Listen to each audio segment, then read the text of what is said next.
would like to call this meeting of December 11, 2024 to order. Roll call, please, Ms. Zavada. Ms. Applegate? Here. Ms. Kenworthy? Here. Ms. Parker? Here. Ms. Reed? Here. Dr. Varda? I'd like to thank our live simultaneous Spanish interpreters for joining us today. We are also live streaming our meeting. And at this point, would you please stand and join us in the Pledge of Allegiance?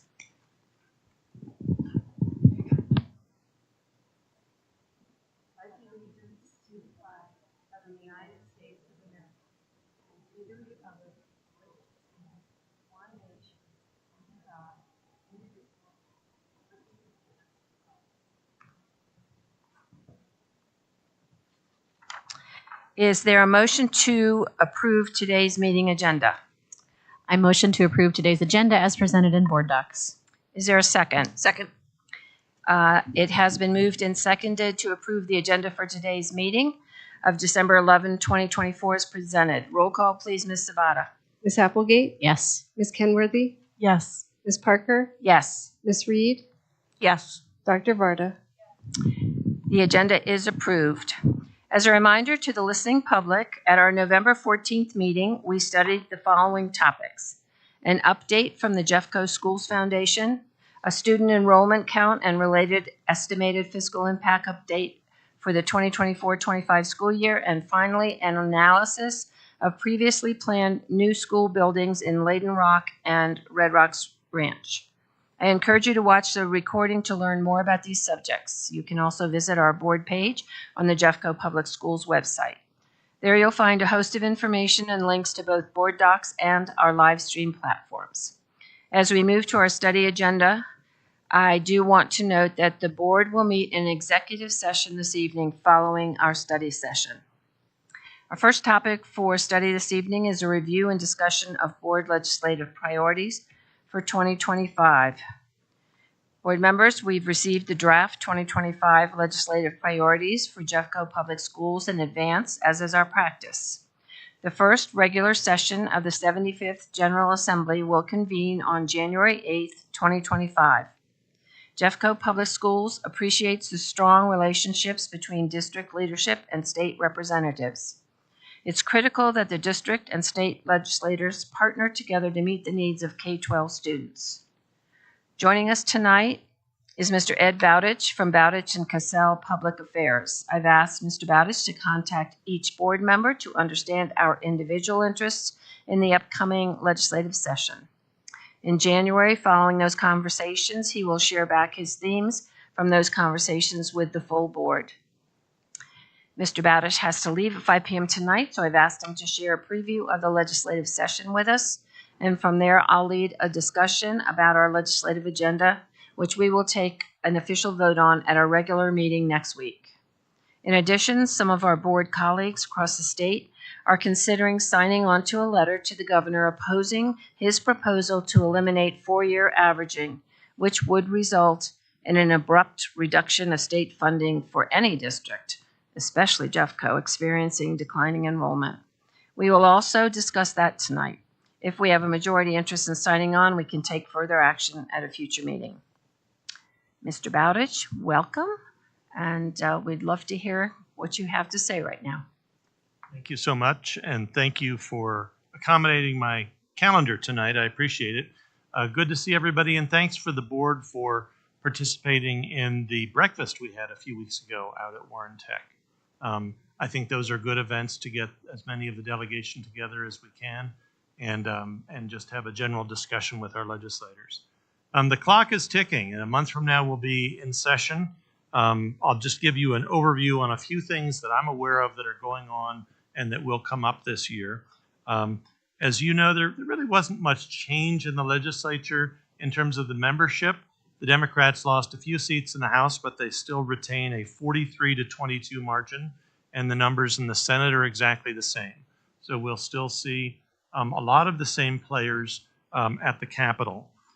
We have 3 new legislators in Jefferson County, all on the House side. Representatives elect Foray from Arvada, Ryden from Littleton, and Stewart from Lakewood. They're all on their local city councils. which I think is a great background. We have a few new legislators who are coming with a school board background, so it's always good to see that as well. Overshadowing a lot of what's going on these days is the state budget shortfall, due to a combination of factors, among them Medicaid utilization, the property tax cut that was approved in the special session in August, requiring a slight increase in state funding for school districts, shortfall in the state's reserve, the approval of Proposition 130 directing the legislature to appropriate $350 million for police and law enforcement, and a few other things. We now have a $1 billion shortfall as we look towards the 25-26 budget year. That is overshadowing a lot. The state has, I think it's about a $17 or $18 billion budget in terms of general fund, just to put in perspective what a $1 billion shortfall means. To address the shortfall, as was previously mentioned, the governor has recommended that we eliminate the declining enrollment provision. For years, we had a 5-year enrollment averaging. Last year, with the implementation of House Bill 1448, they took 1 year off that. So that would move down to a 4-year. The governor's proposal would move to 0, would move to an immediate enrollment funding plan as of this next July 1st. Eliminating that statewide would save about $144 million, roughly $23 million from Jeffco. There's over 100 districts that are in decline. Districts of every shape and size and demographic are in decline, but certainly Jeffco would be the highest amount, and certainly on a percentage basis, we'd be up there along with some of the other districts as well. One other thing the governor has requested in his K-12 budget, and that is extending the implementation of the new School Finance Act. We were going to bring that online over a 6-year period. The governor proposes doing that over a 7-year period. As you remember, there was additional funding coming with that new School Finance Act. If you lengthen it out, we all get a little less money each of the 7 years rather than over the 6 years. That's about a $42 million savings statewide, about $1 million or $1.5 million from Jeffco. Again, I like to emphasize it is early in the budget process. It may not seem that way, but the budget process really ramps up in January. We have next week, next Thursday, we'll get the next revenue estimates. I don't expect a lot to change, but things will start to stabilize, if you will. And then we'll get the revenue estimates on March 20th. Those are the big ones. But the legislature still has not the upper hand, but they're the ones who write the budget. They can take the governor's budget request and modify it however they see fit. There are not a lot of places to look to save $1 billion. There's some accounting things you can do. You can sell Pinnacle, the state's chartered workers' comp agency, get $100 million from that. But some of these things are one-time in nature, and you don't want to do all one-time savings. We come back next year and we still have $1 billion shortfall. The legislature has been talking about this. The Joint Budget Committee has been meeting for the last 3 weeks. Shannon Bird, whose district includes both Adams County and Jeffco, is the vice chair this year. There's one new member on the Budget Committee because Rachel Zenzinger was term limited. One new member on the Budget Committee, Judy Mabile, who's a new senator, was in the House, now in the Senate from Boulder. But it's a pretty seasoned group now. They've been around for a while, and they know this is their challenge this year. We'll learn more in come January when the legislature convenes. Among some of the things the JBC has been talking about is something we've been talking about for a while, is that we need to save money in some places. Let's look at some of the grant programs in the Department of Education and figure out if they are our top priorities to continue doing those. One of the other things that's come up that is certainly related to the budgets, is the Healthy School Meals for All. That was approved by the voters, I can't remember, 2 years ago maybe. It immediately ran into a shortfall. Utilization was higher than anticipated, revenues were lower than anticipated. Then there were some federal changes that made the program even more costly, if you will. Last year, Shannon Bird basically said, I will not go back on the promise to the voters. They wanted free school lunch, healthy school meals for all. That's what we're going to do. She and Chair Jeff Bridges, Senator Bridges, have said the same thing this year. We need to prioritize that. And Representative Bird said, I will not foist this on the school districts to pick up the cost for that. So I'm pleased, because that's the worst case scenario in which they just make this an unfunded mandate for the districts. There were some grant programs that were originally, that were approved with that measure, and the grant programs, I think everyone agrees, are like nice to haves, but not absolutely necessary. And those will have to wait to be implemented till the program is shored up.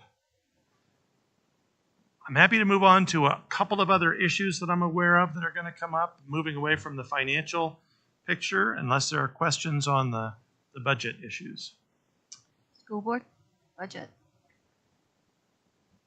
Superintendent Dorland? I do think we all are very aware of the budget problems. Thank you. And I have no qualms about the board signing on to a letter expressing strong concerns with the elimination of the declining enrollment provision. Yeah, and an update on that, as I have heard today, Adams 12 was taking the lead on that letter for to the governor. And then what I heard back now is that CASB and CASE and CEA are also interested, so they may take the lead on it and get as many districts as possible. Good. A couple of other things that will come up this year. We have the 2 adequacy studies that were called for in the in the School Finance Interim Committee 2 years ago. They will be unveiled no later than January 3rd. You can argue the timing is kind of strange. We now have a new School Finance Act coming online. We have $1 billion shortfall. The adequacy studies will provide good information. I don't really know what we do with them, but we'll wait and see. Those will be out on January 3rd. We have the Accountability, Accreditation, and Student Performance and Resources Inequity Task Force that has reported, that has come up with a number of recommendations around the state's accountability system. I expect to see some legislation in that regard coming up in 2025, making some modifications to the accountability system. I don't know that it will be monumental changes, but hopefully some improvements. One other thing I wanted to mention, the state has run a variety of concurrent enrollment and 5th-year programs for school districts and institutions of higher education. Some of those are coming under a little more scrutiny. Some of them have not been capped in terms of the enrollment. Given the state's budget challenges, I expect them to face more review as we look towards 25-26. One bit of good news, I guess. Every few years, PERA, the state's pension system, is allowed to adjust the rates that employers and employees pay based on certain economic conditions and certain rates of return. There will be no rate changes on July 1, 2025. So that's at least good that we don't have to worry about that, because obviously a rate change on the employer side means a lot to the budget, and on the employee side means more coming out of employees' pockets, but the rates should stay the same next year. So that's just a broad overview of some of the things that I'm hearing and thinking about. Happy to take any questions. I'll start with the accountability reports that came out. They're pretty new. Can you give me some examples of things that they've highlighted? Some of the things that they highlighted were adjusting the frameworks to better reflect diverse student populations in individual schools, adding more languages that the assessments can be given, and then creating a statewide data dashboard that is user-friendly for parents or people who are interested in reviewing that. Yeah, those are some of the types of recommendations that were included. Thank you. Board members, any questions on this portion? Nothing? Yeah. Yeah. Yeah, I mean, as far as we've still got Mr. Bowditch, so it would help. So yes, go for it. I do have, I have a request, looking at our draft, priorities, to add in something, to be specific about maintaining adequate support for students and families who require wraparound educational services and preserving safe learning environments for all students without contributing to adverse childhood experiences. I want to be specific about protection of immigrant, newcomer, Black, Indigenous, and people of color, LGBTQIA+, and other marginalized identities. Fresh off of CASB, Director Applegate and I attended a session about preparing for potential disruption for families in receiving resources.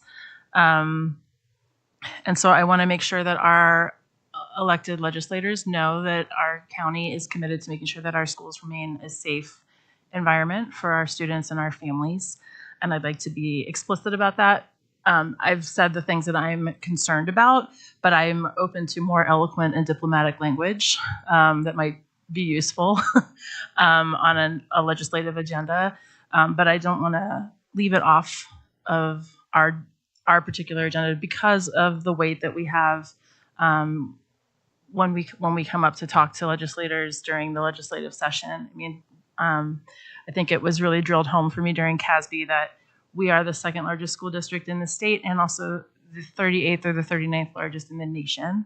And I want to make sure that we're keeping an eye on our national responsibility as well, standing up for our students in the face of any disruption that might come, especially given the incoming national administration. So I think what we can do as a board too, we can take your kind of draft verbiage that you have there and look at it among ourselves. But do you have, Mr. Bowditch, any ideas? Are there other legislators that are interested in doing something like that at the state level that we can craft our position along with theirs? I haven't heard about anything in that regard, but I think putting that in the legislative priorities would be a very positive statement and something we can point to when all of you come down to the Capitol. And when we distribute that finalized document to all the legislators, we can point out what's new this year so that everybody is aware of that. And it really reflects the board's priorities and the district's priorities. Thanks.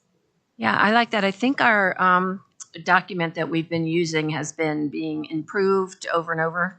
And I like it. We put in demographics, highlighting the size of our district and the number of students we support. And so I also like the idea of kind of highlighting the changes, the new things that we have added to what we had last year. So yeah, so we'll take that up as a board. And if board members, do you have any other ideas at this point for legislation? I know it's very early. They haven't even actually been sworn in. I think that more people have resigned than have been sworn in. So, okay. Any other comments, board members, or what? I'm really excited that we're getting a head start this year, a little bit proactive, and I look forward to working with you very closely, Mr. Bowditch. So thank you so much. Thank you. I appreciate the staff's partnership and everything I do. And I think I'm supposed to come out and see you in early January on the 6th. 16th. Yes, 16th. That's right. So we'll be a week in, and I'll have all the answers, I'm sure. So thank you. Great. Thank you so much. I really appreciate it. Okay, for the next agenda item, I'm pleased to welcome the Jeffco Educational Support Professionals Association, or JESPA. We're pleased to hear an update on shared interests, including experiences, engagements, and activities impacting the state of the district for this school year. So I would invite the JESPA members to come up. Make sure we have enough seats for all of you.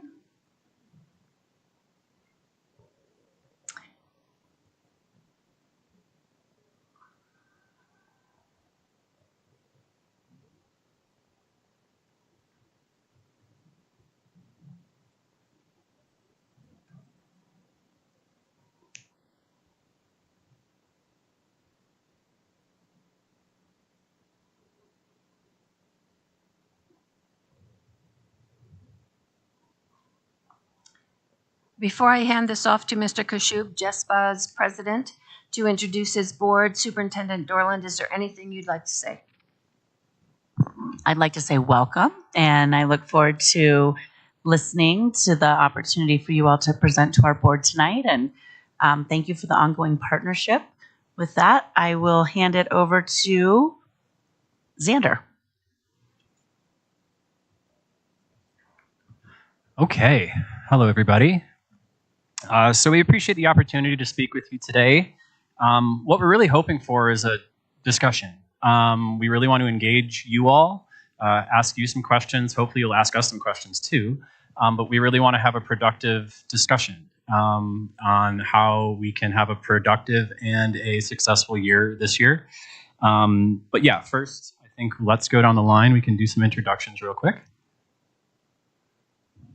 Hello, I'm John Duran. I'm the Maintenance Association President and also the Grievance Chair for JESPA. Hello, my name is Andrea Cisneros. I am a kitchen manager. This is my 24th year in this career, and I am currently the Vice President of JESPA's Food and Nutrition Services.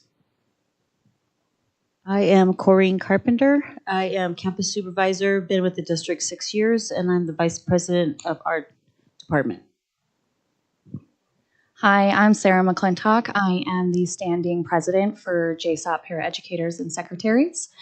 I'm here today to make sure that I leverage my experience and voice for the invisible work of the ESPs.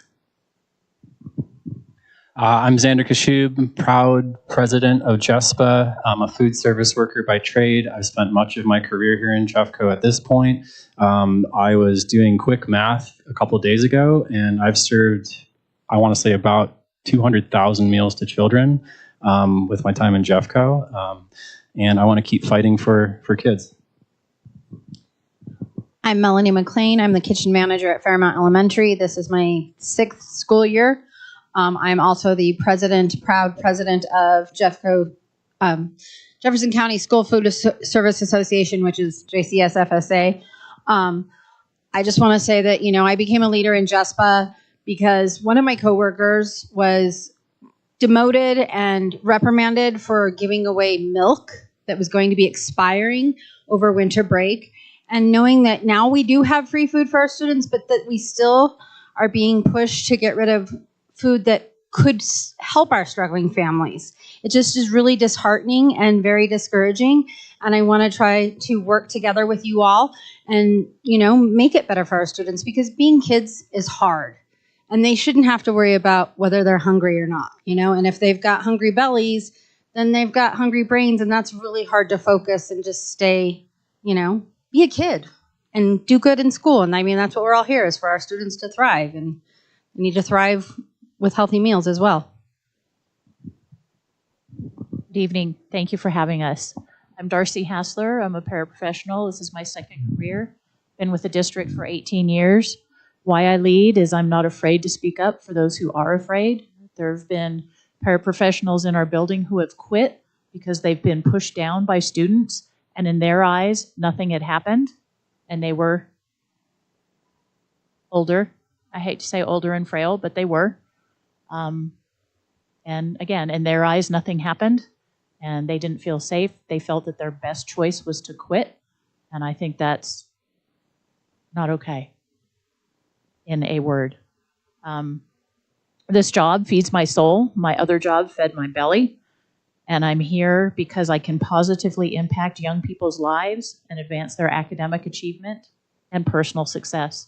And like I said, that work feeds my soul. Hello, I'm Sarah Smith, a Jeffco pre-K teacher of 27 years. 23 of those years, we had no union. I'm a leader because I believe no one deserves to be bullied by their supervisors. I was bullied by my supervisors. When it happened to me, it was lonely and frightening, degrading and drawn out. During a 2-month time frame, on multiple occasions, I was called out of my classroom, brought into a room of 5 of my supervisors, where I had to sit and listen for up to 45 minutes at a time to accusations against my character, only to be sent directly back into my classroom to finish teaching for the day. This crippled my self-esteem, made me second-guess my entire being.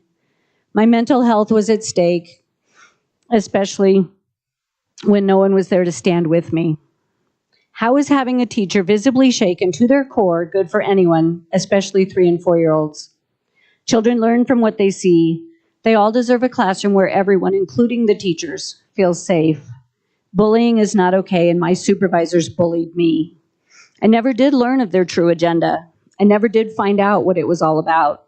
It was only because I stood up for myself at every one of those meetings and I refused to sign the forms without more information that I made it through the entire experience alone.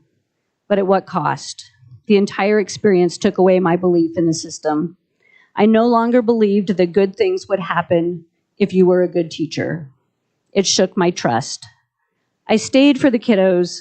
I stayed for the connections that I had for families.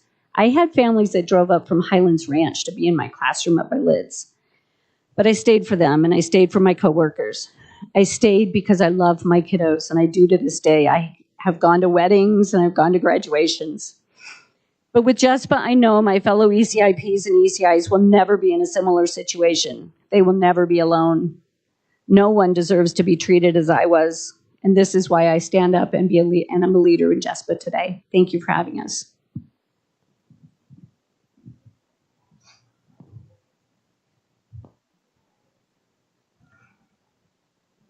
Okay, so despite a lot of challenges, we've had a lot of victories over the years.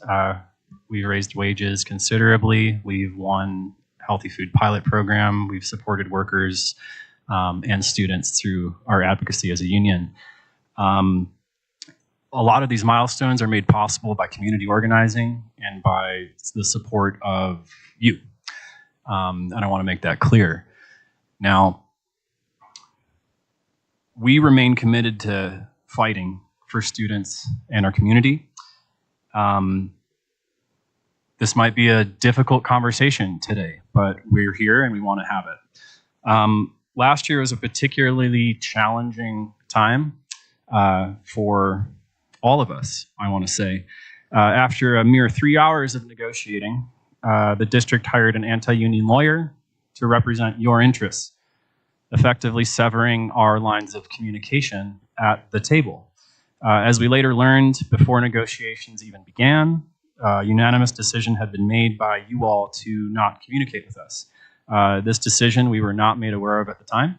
And so, as workers who supported you, the board, when you were running on pro-education and pro-worker platforms, and workers who also contributed financially to your campaigns, we were left feeling confused, and I want to say a little betrayed by the lack of communication that we had. We also had heard each of you publicly express support for us and our interests at our CCG community actions, that's Coloradans for the Common Good, and commit to meeting with us and talking to us to discuss solutions to our needs and our issues that we're seeing in schools every day and on buses and in our workplace. Yet the actions that were taken and our lack of communication and refusal to communicate seemed like that was just different, painted a different picture for us. Now, I'm bringing up last year not to reopen any wounds. That's not what we're here to do, but context is very important as we move forward this year with negotiations. We want to learn and grow from our experiences and to fully address our concerns with you. Without communication, there is no relationship. And we need a relationship in order to support workers and students in Jeffco Public Schools. We're not here to fight you. We're here to fight for our students and for our community. So what we truly hope to understand today is whether that vision that you shared with all of us and the community for Jeffco has changed since your election, and if so, how can we align ourselves in order to uplift the needs of both workers and our students? There's a lot of power in this room. We have power. You have power. And we can all create meaningful change together, but that starts with an honest, open dialogue. So that's why we're here. I'm going to pass it off to Sarah. If you have any questions for us, please feel free to ask. Hi, how are you? Sorry. Can you hear me? Yeah, perfect. I wanted to start off kind of piggying off what Xander had said with the way last year had went. I thought it would be important to, in a genuine and a very authentic way, get to know you guys a little bit more and have a little bit of more of an understanding to kind of rebuild that relationship. So I hope you're okay with that. Okay. So I first wanted to ask all of you, why are you on the Board of Education?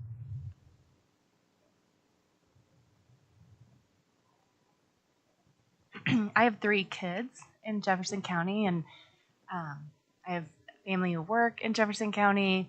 I've just been invested in what happens to the kids in our school system for a long time. When I started as a parent, volunteering, and then being in the SACs, and so I've just been interested for a long time. I used to say, oh, maybe one day I'll run for the board.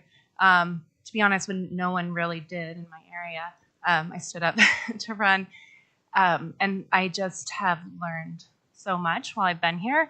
I didn't know anything when I was a parent compared to what I know now, and so I like to be able to put that perspective into this policy and governance, and this is one way that I've been able to do that. So, great. Thanks for the question. I'm here because I'm an educator in my heart. I come from a family of educators. My grandparents, my great-grandparents, and both of my parents taught in public schools, so I'm a supporter of public ed through and through. I also taught for 5 years before leaving, burned out from the classroom. I'm here because I'm now a parent.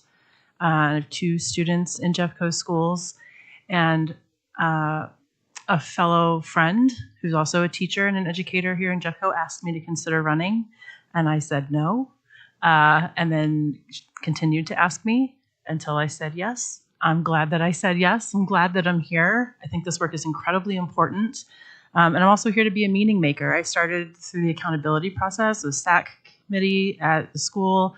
I was on DAC for a while, and now I'm here in this chair, and I want to make sure that our community understands how the Board of Education works, how the district works, what's happening with state level funding.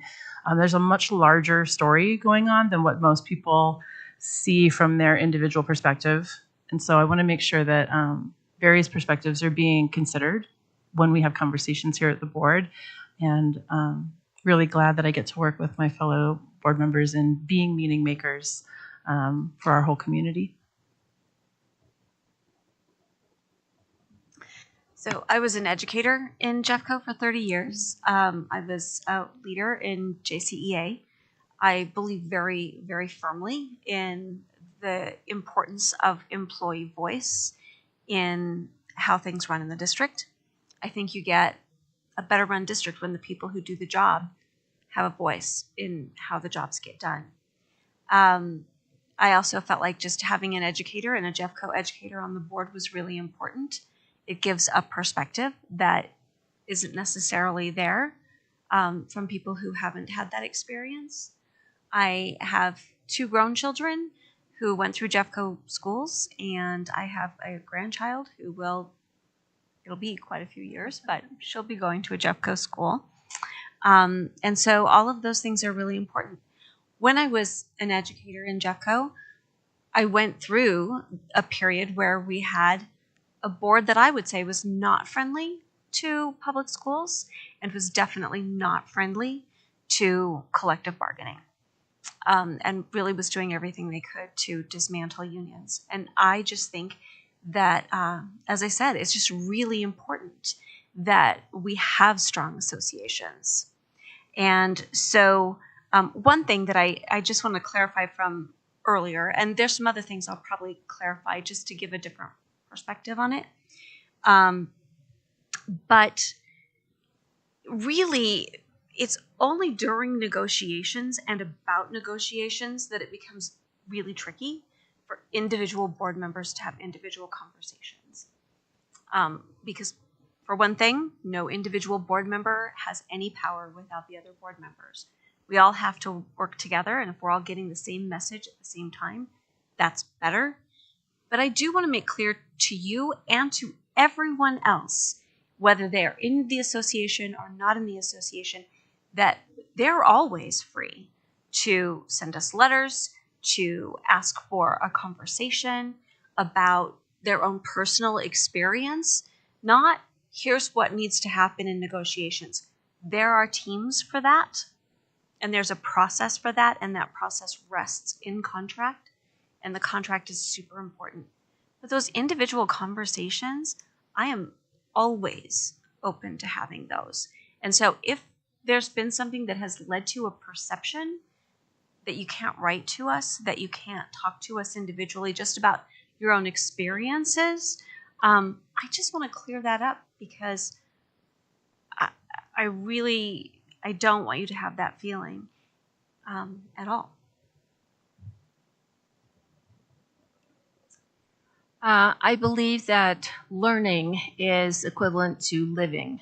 For me, when I contemplate the quality of my life, it's whether or not I learned, whether it's from my grandkids telling me what they did that day or reading some new article on what's happening at the bottom of the ocean. So I've always valued education. I am lucky enough to be retired, and because I'm retired, I get to decide where I want to spend my volunteer time. And public education is definitely a place that I would like to spend my volunteer time. I have 2 daughters who are teachers in Jefferson County. I have 2 granddaughters who are graduates from Jefferson County, 2 granddaughters who are currently in school in Jefferson County, and I have 2 grandkids who are in Douglas County now too. So I like to see how they're all doing. As I said, I am fortunate enough to be retired, so I was thrilled at the opportunity to run for and then be elected to the Jeffco School Board. Thank you, Mary. Your one of your daughters is my older son's second grade teacher. I have 3 kids in the district. The oldest is a senior and the youngest is a preschooler. So thank you for teaching preschool, because it is foundational to making sure we have education for our kids. I am not an educator, but I wholly attribute public education to the ability for my husband and I to have made our lives and made our lives better. And so I'm very passionate that the education that my 17-year-old has gotten is the same or better than what my 4-year-old will get. And so for me, it is really recognizing being a volunteer in the schools, PTAs, SACs, and then understanding that the work that gets done at the ground level is what makes us, it's a make or break. And so seeing the teachers every day, seeing the paras every day, knowing that the work that goes on in those schools, it's what really made me passionate about taking this seat. Similar to Dr. Varda, as a parent, you just don't know everything there is to know in a school district. And so for the first year that I've been on the board, I've learned a lot, and I know I have a lot to learn. But I appreciate being here. I feel very passionate that our public education is the way for our students to make a better lives for themselves, to make our county better, and to make our country better. So that's why I'm here. Okay, thank you so much for answering those questions. I have 2 more questions to follow with that. I also want to know, how are you fighting for our students and for our community? I always say this, maybe to some of our district staff chagrin. I think our job is, when we hear things, to hesitate and ask questions. So when we get information from anyone, from our district, from the superintendent, from you all, our job is not to always just hear everything and believe it's true, but to stop and pause and say, what are all the sides? What is everyone's perception on this? What are all the stories? And as board members, I think it's our obligation to ask really hard questions. And I find that's one way that I find that I can fight for this work that we do, by leaning in and saying, I don't know that what we're hearing is all the data. I don't know that what we're hearing is all of the truth. And so making sense of that is definitely truly, truly difficult. But then aligning that with the law and then with our policies and our values as a district is our job. So I think it's just absolutely critical in terms of the fighting part, to not get exhausted and tired of asking questions and to not be afraid to ask those questions. So the reason I could like jump in and want to answer that is because it's hard to figure out like how do you fight for the things you believe in. I've always seen the sign that says, don't get mad, get elected. And I love that because that's not for everyone. But I relate to that. So I was like, that's how I can figure out how to do the thing, advocate in the ways that I want to. I'm better at that than I'm actually a really private person. So when you're like, I'm going to throw out random questions, I'm always like, oh no. But that's one way that I can be more public in the way that I want to advocate and fight for kids. So I just think asking the hard questions and not just accepting what we hear at face value as the way to go forward is our job. What do you mean by hearing things at face value? Are you talking about what's happening in the schools?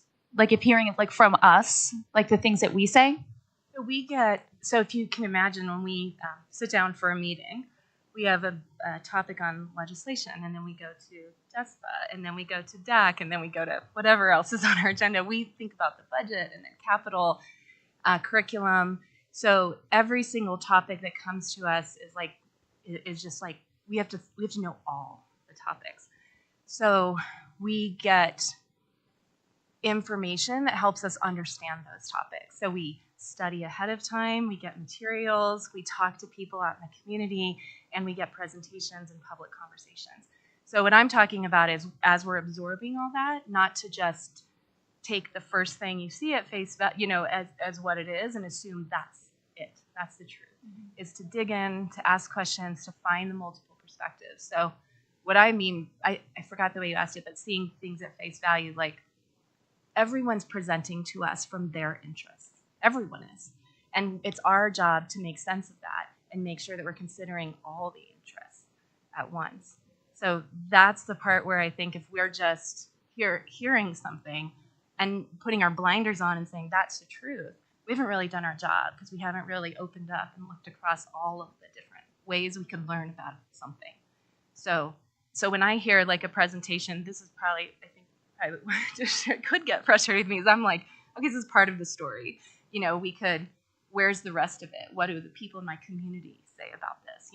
What would my advisors say about this? What would all the different folks who I would go to learn say about a topic? I think that's great. Thank you. I also wonder, and I know you all do school visits, but how often are you visiting in schools to see your own perspective of this? As a parent, I am in schools literally every single day, just pick up and experiencing all of that. So it's not really it would be inappropriate for us to just go into schools a lot. It makes people, they have to. It's just not a good role for us to just walk into schools. So there is a level of preparing and helping people know when a board member is going to come. So I personally literally am in schools almost every day. Not in all parts of the school, but I don't know. Others have. Thank you. I like to say too that because I'm the president, I do try to get to all the districts up and down from North Jeffco to South Jeffco. All of us have been assigned a district, as you're probably aware. So we have assigned 30 to 35 schools that we set up visits, official visits with once or twice a year. So we're all doing that. But I have been going along with Dr. Varder a lot because I want to see what's happening outside my district. Also, I have been going to ride-alongs on the school buses with Mr. Gatlin, which I have thoroughly enjoyed. I did 4 of them last year and started one this year. Started to go into the school cafeterias and actually working with them to prepare the food. So not just, a part of my regular school visit, but spending some time there. So I also want to get into the schools as much as I can. I don't have kids there, but I have daughters who are teaching. I have grandkids. I go to their activities as well. Can I just do a quick follow-up? Sorry. So I love the, listening part, right? And then listening, and then, gathering all the information you possibly can.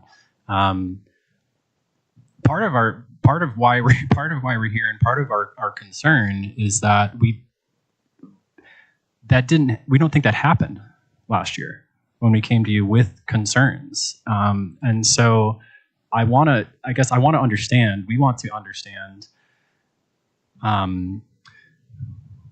why that decision had been made to not talk to us during negotiations. And I know you mentioned that the decision was about negotiations. Well, one person can write you a letter. That's very concerning to me, that we can't, as a union, approach you with concerns that will then be addressed or even considered. So I think that's kind of, to me in my head, that's a little bit, it is concerning. And I want to, sorry, I'm just trying to wrap my head around that, because last year we had, our concern was negotiations had stalled. There is a lawyer here. What happened? So the nature of our concern was not fix staffing, fix outsourcing, even though those are our top priorities. It was what happened in the process to get here. So I think that deserves recognition and communication. So I think we need to understand, at what point are you not willing to communicate with us? And I think our main goal here, is to keep communication open. So yeah. Okay, so I think there's a couple pieces here. One is the perception that somehow last year there was a decision made among the board. Well, in the past, the board has always talked back and forth with the unions, but this year we won't, which is not at all what happened. There was no discussion that led to a decision where we said, I think this year we probably shouldn't talk to the unions. That just did not happen. So it's always been the process during negotiations and in the process of negotiations that the negotiations themselves happen between the teams. You guys did come and talk during public comment, and I wish I had the notebook I was using last year, because I would read back to you verbatim what you said, because I was writing it down. That's how much I was listening to what you were saying in public comment. And it's one of the reasons that we've talked about this year, specifically putting aside time, a substantial amount of time in public comment, so that during negotiations about negotiations, there is an opportunity for JESPA and for JCEA to express the concerns that they have.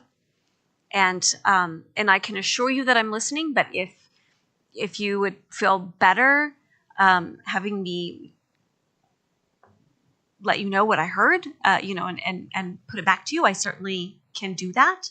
But I can tell you that we were listening during public comment. I think there's a difference in perception about, and so please clarify for me if I have this wrong, because I very well might. We have one-on-one conversations with the superintendent, and Tracy and I specifically talked about the possibility of getting a facilitator.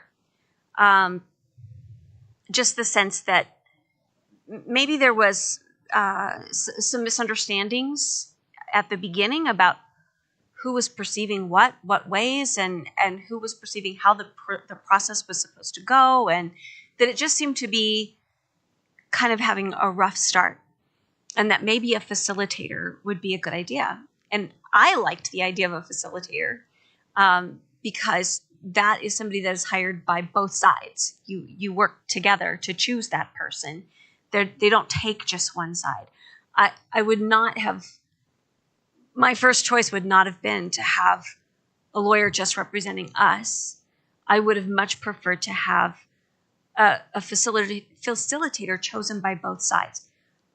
My understanding was that the JESPA team preferred not to have a facilitator that was chosen by both sides.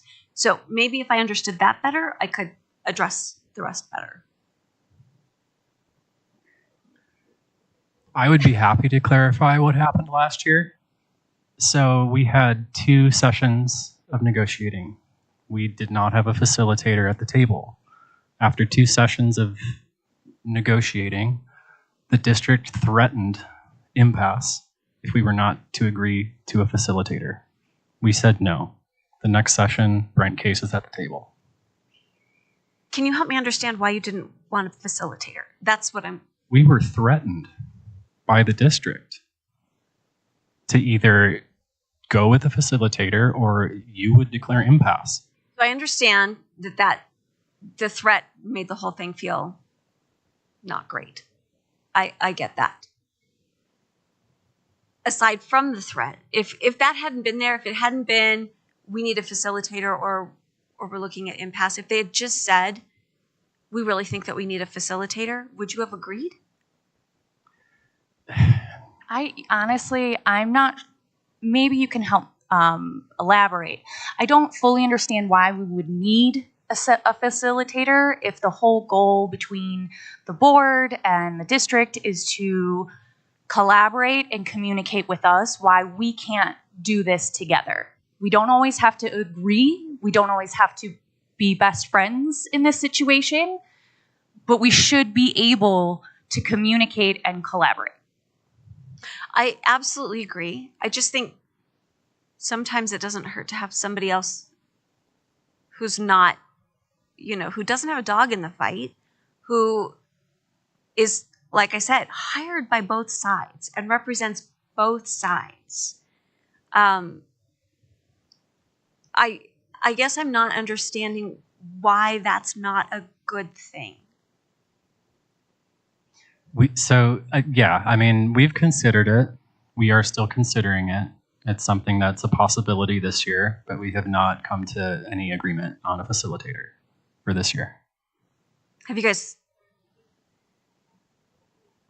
is it like you just can't find the right person, or?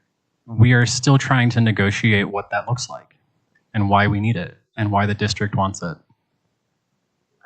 I want to address this, and then I'd love to get back to answering the initial question that you asked us about how we're fighting for kids.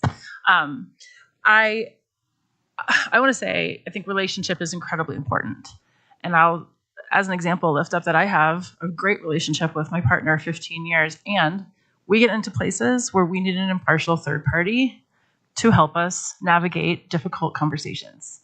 We go to couples therapy so that we have an impartial third party who can hear both of our sides and help us come to a resolution. We are invested in being in that relationship together, both of us, but we need help sometimes. And I think it's okay to acknowledge that sometimes organizations such as this also sometimes need impartial help. We want to rely on relationship. And I will say, I have struggled also with understanding the relationship between multiple parties involved, not just with negotiations, but also with community advocacy and within our unions in general. I've been here for a year. It's been like drinking from a fire hose. And I'm coming back around to how do we reestablish and reconnect relationship, because there have been things that have happened that have been harmful in the maintenance of relationships. Some of those relationships are with me, some of them are with other people on this board, and some of them are with other people in our community. And we've got to attend to our relationships. If we need a third party who's going to help us attend to and build our relationships, I think it's a tool that we can use so that we can get to a place where we have trust and we can have hard conversations without needing a third party. But we're not there right now. I mean, I'm just going to be honest. I don't feel that I am there.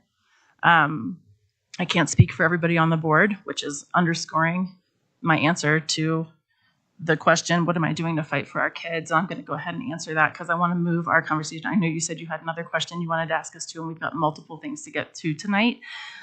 So my answer for that is I'm supervising the superintendent along with 4 other amazing human beings who are up here, who are supporters of public education, staff, students, and community members. Our job is to supervise the superintendent. The superintendent's job is to do all of the other things that make this county run. And so we do not have access to the lane where we just jump past the superintendent or we jump past cabinet staff down into the weeds, that's a different kind of board. That's not a policy governance board. That's like an organizational board. That works great in districts that are small, where they have not a whole lot of articulation areas, or perhaps one school that's K through 12. That's not Jeffco. In Jeffco, we have to have people who are fulfilling their roles in the lanes that they are in so that it all works together in concert and create something that's larger than anything that any one of us could do. It's another reason that I'm here. I want to be part of something that's larger than myself. Jeffco is certainly larger than myself. It's larger than any one person in this room, and we have got to work together if we're going to keep moving forward for our students. That said, I support also the idea of having a third party in the conversation so that both sides of the table are being represented and heard, told when they are overstepping or told when they are not considering or not hearing the other side. That's the role of a facilitator. And when both sides have a role in picking who that facilitator is, I think the outcome can be much more powerful than if just one side selects who that facilitator would be. In fighting for our students, I really, and I'll say this because I left education, I left public school classroom, the adults constantly get in the way of student learning. And when we say that we're advocating for kids, when we get into conversations about negotiations, are we negotiating for our employees so that they can support the healthy outcomes for students? That's my understanding of what a professional union does. It advocates for the employees and their contract so that they can do the work to support the kids. One of the things that I struggle with is when negotiations start around an employee contract, become about community advocacy projects that are not connected at all to the employee contract. And I get worried when our professional organizations get conflated with other actions, social justice actions. I'm not saying that that's not a necessary part of what a union does, but when you come to negotiate a contract at a table, you're talking about the contract and the employees who are working in that contract. What are you referring to and for the advocacy? I'm going to be totally honest and say I think that at times the affiliation with Coloradans for the Common Good gets conflated with the work that needs to be done in negotiations. I think there are two separate things that need to happen. We can advocate and work with our community partners for Coloradans for the Common Good. When I say we, I'm using a royal we, not we, the board, but organizations can join that at their own, at their own choice. But when a professional union comes to the table to negotiate a professional employee contract, the focus needs to be on the employees and that work environment and that contract, and not on social actions that are happening out in the larger community with other community partners. That is frustrating for me to think that we're showing up at a negotiation table to talk about what Coloradans for the Common Good would like to accomplish. You're talking about the pilot, right? I'm not talking about the pilot. What are you talking about? I'm talking about how we show up at the table, or how this organization has shown up at the table to advocate for things that Coloradans for the Common Good is working on that are not part of employee contract language. Can you be more specific? Because I hear the food service pilot when you say that. What are you talking about? I'm talking about when you show up at the table, you should be talking about employee contract issues. Can you please give me an example of what you're talking about? Sure. Hours, benefits. No, of when we've showed up and not talked about that. I'm honestly confused, because when we show up at the table, we're talking about what's in our contract. We're advocating. There have been conversations and things brought up that are about not the contract, about programs and other things that are going on that multiple organizations in our community are working on. I'm not mad that that work is happening. I just don't think it belongs at the negotiation table. It would help us to understand with specifics, because I don't know what you are referring to. I'll have to go back and listen, but I remember walking away from some of the first few times that your organization showed up at the table and hearing language that I've heard Coloradans for the Common Good advocate for out in the community that was not related to actual contract language for the employees who are represented by JESPA. And that frustrated me. I don't have a specific example at the moment, but I'm happy to go back and listen to why I walked away with that feeling. I would be happy to speak to that, because what I believe you're talking about is when we had parents show up at the table and advocate for healthy food for kids. That was last year. That was the second negotiation session. We had 2 parents from the food service pilot, which lived in our contract. They spoke to the needs of that program, which they are part of. Are they employees of the district? They are written into that. They were written into that MOU. They were part of the working group and the community that was working on the pilot. So they are deeply connected to the work we're doing. We are deeply connected to the community. We are parents, kids, workers in Jeffco. We are not, it's not just a vacuum here. And that's part of our work.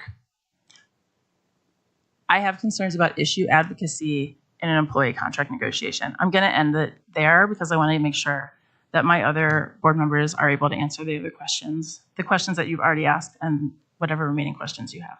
Okay. Does anyone else have anything in response to how are you fighting for our children in our community?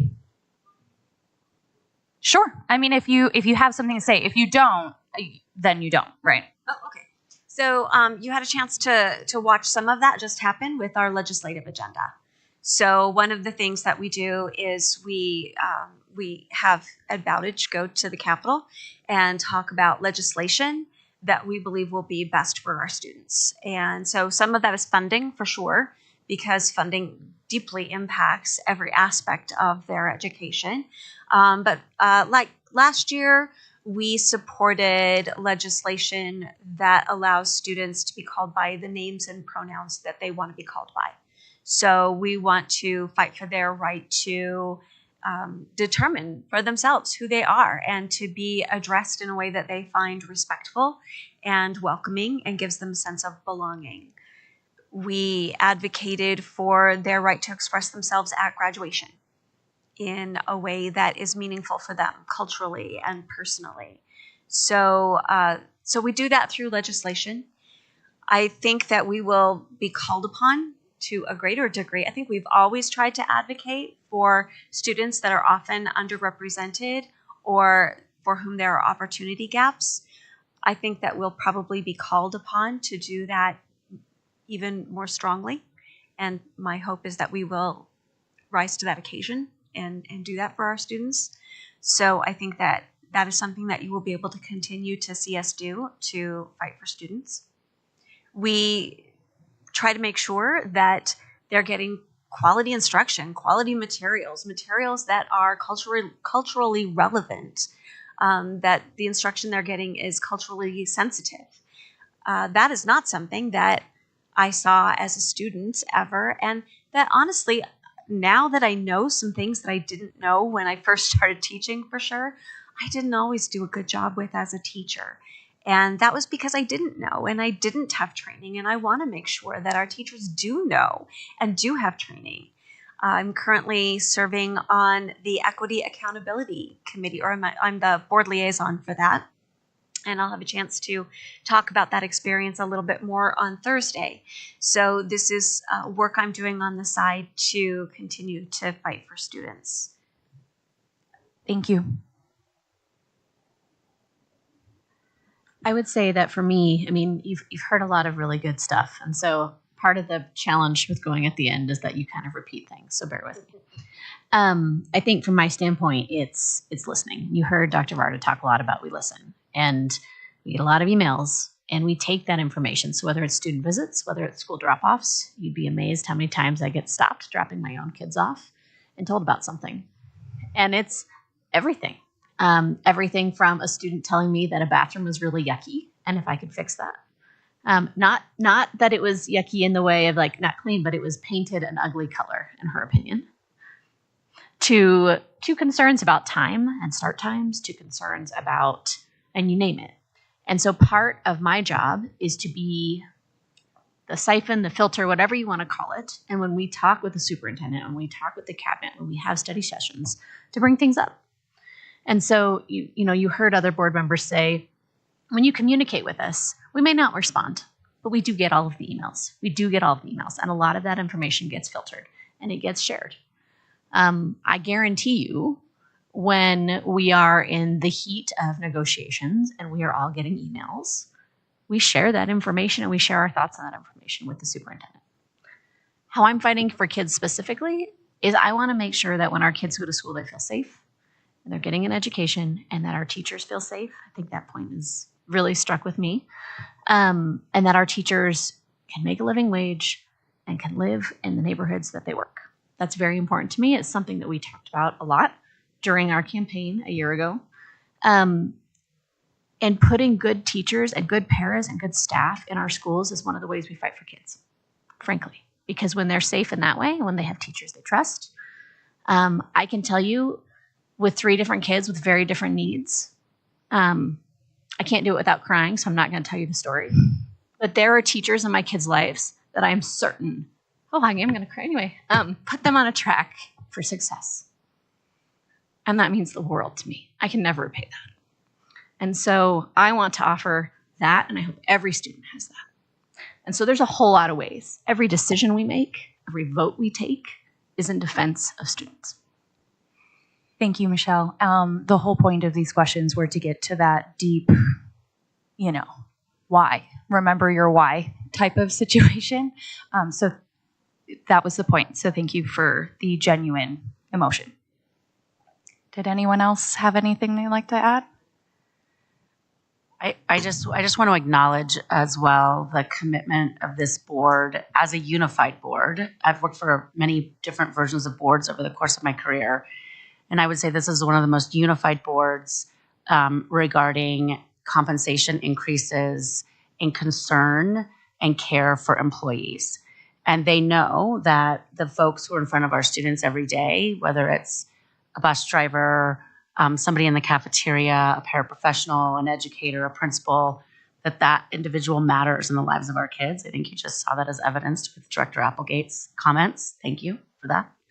And I do think none of you talked about it, but every single one of you has been a very strong advocate for our employees and making sure that they have fair wages that, of course, we have to provide within our means.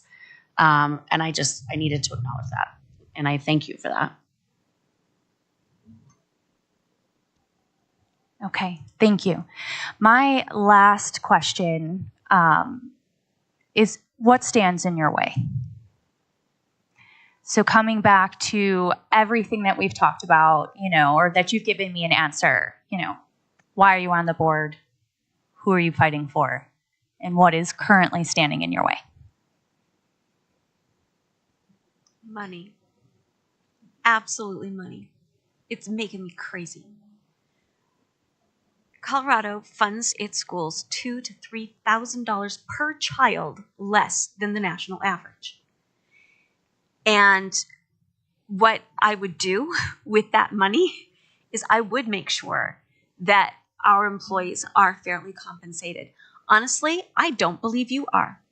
And the thing that stops that is our overall budget, is trying to figure out how the heck to make that happen. Because currently, I think it's 84% of our budget is personnel, something like 87% is salaries and compensation. And we do have to do other things. We have to have infrastructure, and so we can't make it 100%. I'm very frustrated by that limitation, and so, that's one of the reasons that what you just saw was us talking about the need for money. And as we've all seen over and over, it just feels like every time the state is short, the first place they dip is into education. If I were queen of the world, we would take every single penny out of CDOT. Because if everybody had to drive on roads that they maintained the way we maintain schools, I think people might get a little motivated to do something. But we have 75% of our voters who don't have kids in schools and don't see it. And so they're like, and we see it. We see it on Nextdoor. We hear it in community conversations. Oh, they're just complaining. Everybody's making plenty of money. No, you're not. You deserve more. You deserve better health care coverage. The things that I've heard you talk about, you deserve them. If I had the means to do it, we would. So, we continue to finagle and massage and try to figure out how to get every penny that we can for compensation out of the budget that we have. But that is our biggest obstacle, in my opinion, is funding.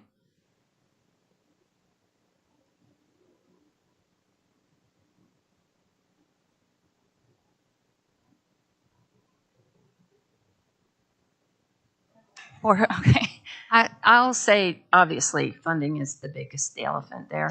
But I also think we're a really, really big school district. And because we've got very different needs at different schools. And as a school board, when we're trying to make sure that the resources are used appropriately, I know when I first got on the board, realizing what was happening to small schools and the subsidies that were going to them, it was masking a lot of problems sometimes, and therefore we realized we had to close some schools to be more efficient in the small amount of funds that we had. But also, I think on the school board, we get a lot of emails of people who are not happy, and then they extrapolated if one situation at one school is a problem, they'll say Jeffco schools are a problem. Jeffco schools don't care about X, Y, and Z. So it is another added challenge, I think, because our school is so big, our district is so big. Thank you. Thank you for answering my questions today. Thank you for your emotion, Paula, as well, in these questions.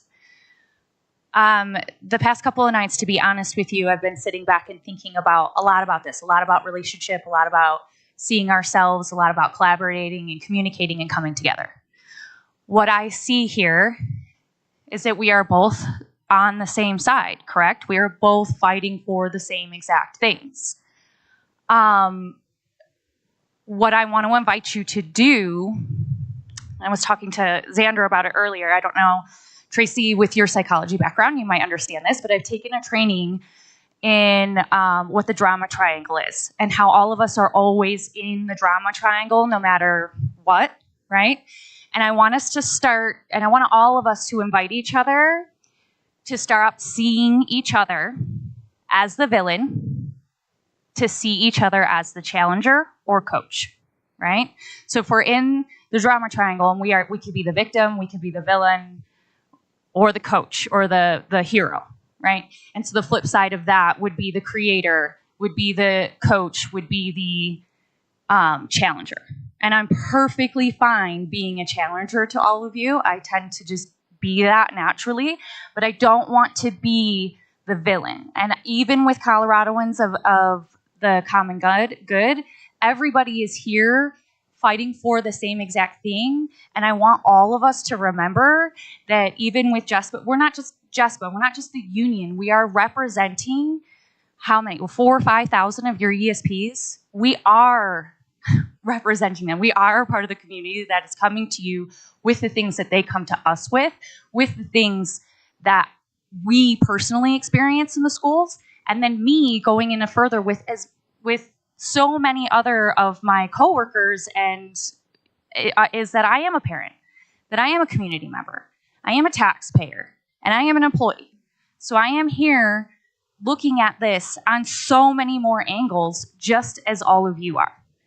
And so to wrap this up, I really want to get a commitment from you all for collaboration during bargaining process and communication. Because we are on the same team, I want us to remember that you might not always agree with what we're doing, but we're coming from a good place, correct?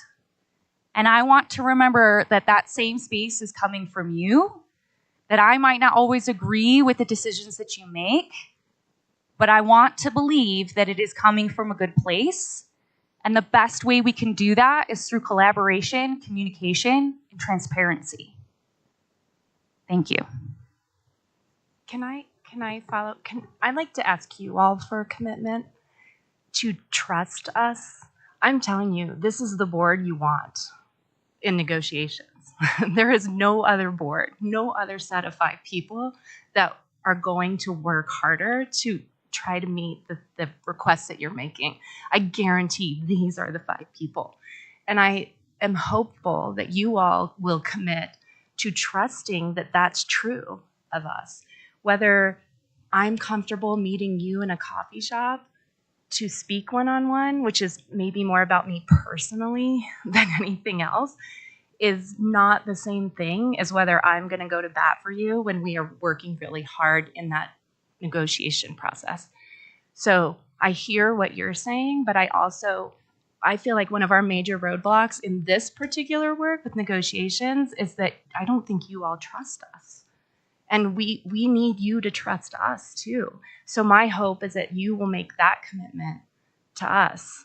When things were not going well last year, we were all watching these negotiations when they're streamed. And I was like, what went wrong? I have the same question, Xander, that you had. I was like, what is going wrong? Why are we at this point where we heard there's an attorney? Why? What happened? You know, and that doesn't have anything to do with whether we're meeting you one-on-one. There's something that happened in the process that went wrong. And I guess I have one last question for you all. Like, I hear your part about wanting to meet with us, and I hear that. But in the process part, what do you all need, you know, from the process? Or, you know, there is a team that does this, so we're not the ones making those calls. So I'm just curious and I'm kind of hoping, could you like focus on that part? Because that would be really helpful. Danielle, thank you for asking that question. This being my second year in the school, I was at every bargaining, listening every single time. And as a parent, watching community come in support of ESPs and JESPA, who's representing ESPs.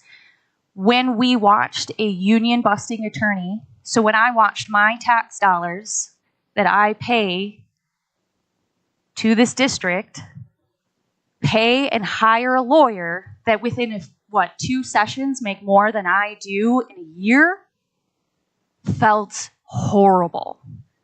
It felt like I was paying for you to fight against me. And that felt distrusting. Again, like Xander said in the beginning, this isn't going to be an easy conversation, and we need to clear up some elephants in the room. And this is where I think maybe we all need to take that look in the mirror and look at, were some of our egos in the way? Were some, you know, like where was this coming from? Because hiring somebody within 2 sessions that makes more than your ESP makes in a year with their tax dollars was a slap in the face. So can I humbly beseech you to consider a facilitator that is chosen by both sides? And the reason that I say that is because we are considering it. Well, okay, that you will do it. Let me put it that way. That you will actually do it, because one of the reasons I thought it was a good idea last year is because when you guys came to the board meeting, and I really was listening, one of the things I heard was that there was a sense of being disrespected, that JESPA was being disrespected by the district. And this is one of those times that, if you use the couples counseling analogy, that maybe it's perception, maybe it's not. Maybe the district really was being disrespectful. Having that third party there to be able to say, hang on a second, rethink how you just said that. Think about how that may be perceived. And that goes both ways. That's why you choose somebody that both sides agree to. It keeps that from breaking down. And I think there was such a sense of things breaking down that the district was like, well, we feel like we need somebody in there to look at the process. And for what it's worth, my understanding of the person that we hired, and I get the salary issue, I absolutely do, and the money that's being spent, and that is a separate piece, and I appreciate your frustration with that. But my understanding of that particular individual is that he is frequently hired by both sides, that there are times that he fights for unions and other times that he sides with management. So he's not like, doesn't have a career as a union busting lawyer, but it feels that way when one side has chosen the person. So I would really, really, really like to see somebody to help out who isn't working for one side. And that's just, it's me, it's your call, it's your decision. That's just, I think it would be so helpful. We hear you. Again, as we are representatives for ESPs, this also has to get approved by them. This is not just about the people sitting here at this table. And I just want to echo Darcy's point. We are considering a facilitator. Last year, Brent Case was not intended to facilitate. He was intended to come to the table and tell us no. No, I know that. Okay. It's that Clear. we sort of presented the idea of a facilitator initially, and that was not okayed by JESPA, but I understand, where that breakdown happened and that you sort of felt like an ultimatum had been given, and at that point. It wasn't a feeling. It was a letter sent to us with an ultimatum. So yeah. There's no perception there. It's literal. And I'm acknowledging that. Okay. I'm saying let's not do it that way this year. We don't want to do it that way this year. And so can I just clear the air? This year is going better than last year. Okay? It's going better. Good. It's the first session was a little bit rocky, but we can navigate that. Okay? So I want to be clear. We're making progress. Okay. The concern is that we could potentially get to a point this year where we need to communicate with you. Can that happen? Absolutely communicate with us. You can't negotiate with us. That's not what we want to. Well, ultimately, we are negotiating with you. We negotiate with the board. Your representatives that represent what the negotiating teams eventually come up with together. Yes. So we don't get into the negotiation process, and that is a policy governance thing. So absolutely communicate with us. Absolutely. And one of the ways, like I said, that we want to do that is to set aside dedicated time for you to come in and tell us your concerns. And people can always write to us. And, if you want to have a one-on-one conversation, like I said, about just in general, and I've had people do that. Here I'm having this issue with my supervisor who I think is being unfair, and I want you to know about this. And I've engaged in those conversations with people, and I'm not in a position to go do anything to their supervisor, but I can hear and I can know that it's going on, and I can acknowledge that. So just understand that communication doesn't mean that any one of us can sit down and say, yeah, we'll make sure that you get XYZ. That's a process that has to be done between the teams. We understand that. Okay. We get that. And the point of communicating with you during negotiations isn't about doing backdoor deals. We don't want that. We want transparency. Again, the issue is if we do run into any problems, we want access to the leaders that we've elected into Jeffco. That's what we're asking for. I'd like to get more specific. We have talked about having dedicated time for you at our monthly meetings, which I think would be helpful because then everybody hears the things at the same time and we have, an opportunity to just be on the same page. As opposed to if you ask to speak to one of the school board members individually, I'm not sure how that would work if you were hoping that one individual would then bring it back to the superintendent or bring it back individually to all the board members. So if you can help me know the benefit of you meeting with one board member during negotiations. Or just what access means to you. That would be helpful for me. Perspective. Delivered in a specific way? Or so does what's been set up meet your expectations, or would you like something else? I appreciate that we're trying to find solutions. Okay, let me just be clear with that. This is great. Last year, let me just, again, say what happened. When this breakdown happened, I reached out to every one of you. I emailed every one of you about speaking with us because we have concerns with the process and what's going on. I only received a response from Mary. Now, what I would have loved to meet with all of you at the same time. I mean, that would have been great if we could have just sat down and met, and I believe there was an interest in meeting with community members as well. Let me also be clear, we are CCG. This isn't just some like group that we are part of. We are CCG. Okay, so making it seem like bringing CCG to the table is some weird thing that we can't do, that we are that group. So being able to speak to you, with you, to get perspective on what's going on in our district is crucial to our success, just period. What do you mean you are CCG? The union is CCG? Like the members of the union are members of CCG? I just want to be clear because I don't understand that. CG stands for Coloradans for the Common Good, and we're all Coloradans that want to come together to collaborate for the common good of our students, our coworkers, our communities.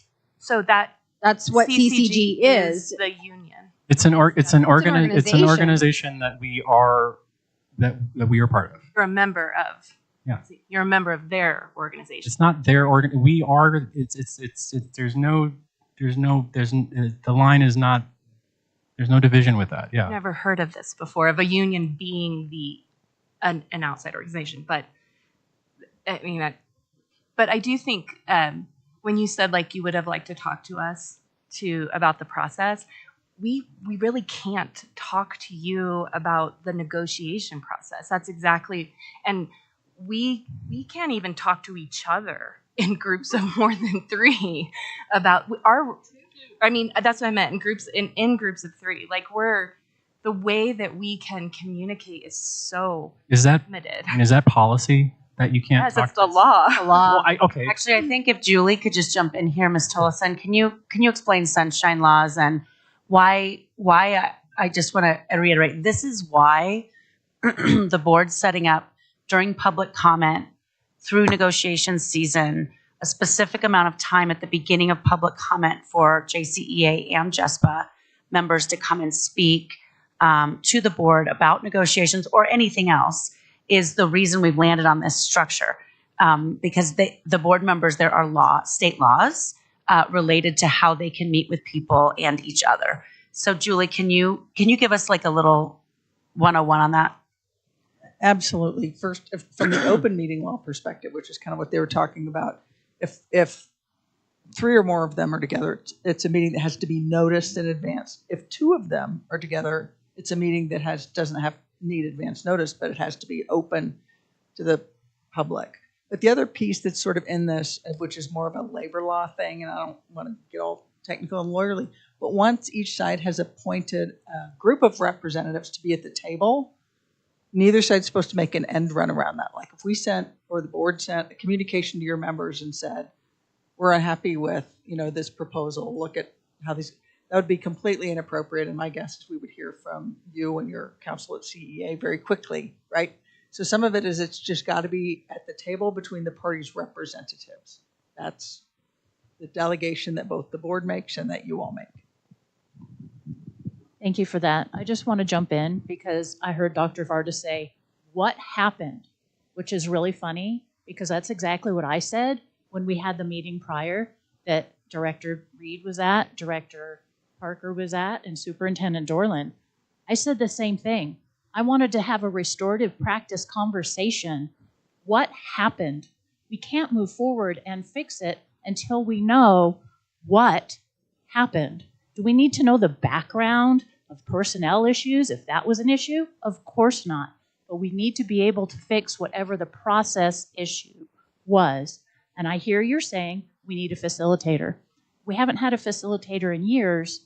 I want to know what you think we did wrong that we need a facilitator, or maybe likewise, what support of a facilitator you all think you might need. What I heard last was members of the JESPA negotiating team saying that they felt that they were being disrespected, that they were unhappy with the process.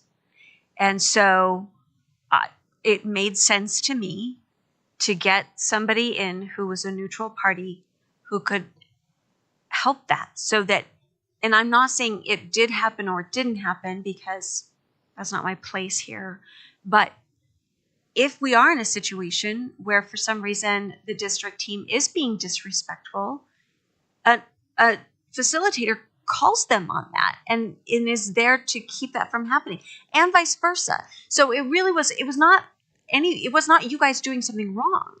It was me hearing what you were saying about how you were feeling about the process and trying to figure out how to get us back on track, using that same analogy really that Aaron used of when communication starts to break down in a relationship, it is sometimes really helpful to have somebody who's not in the middle of all of that. Now, if you don't feel like that's what's happening this year, great, then we don't need one. Except that I think Amanda and I are doing great. So that's good. Yeah.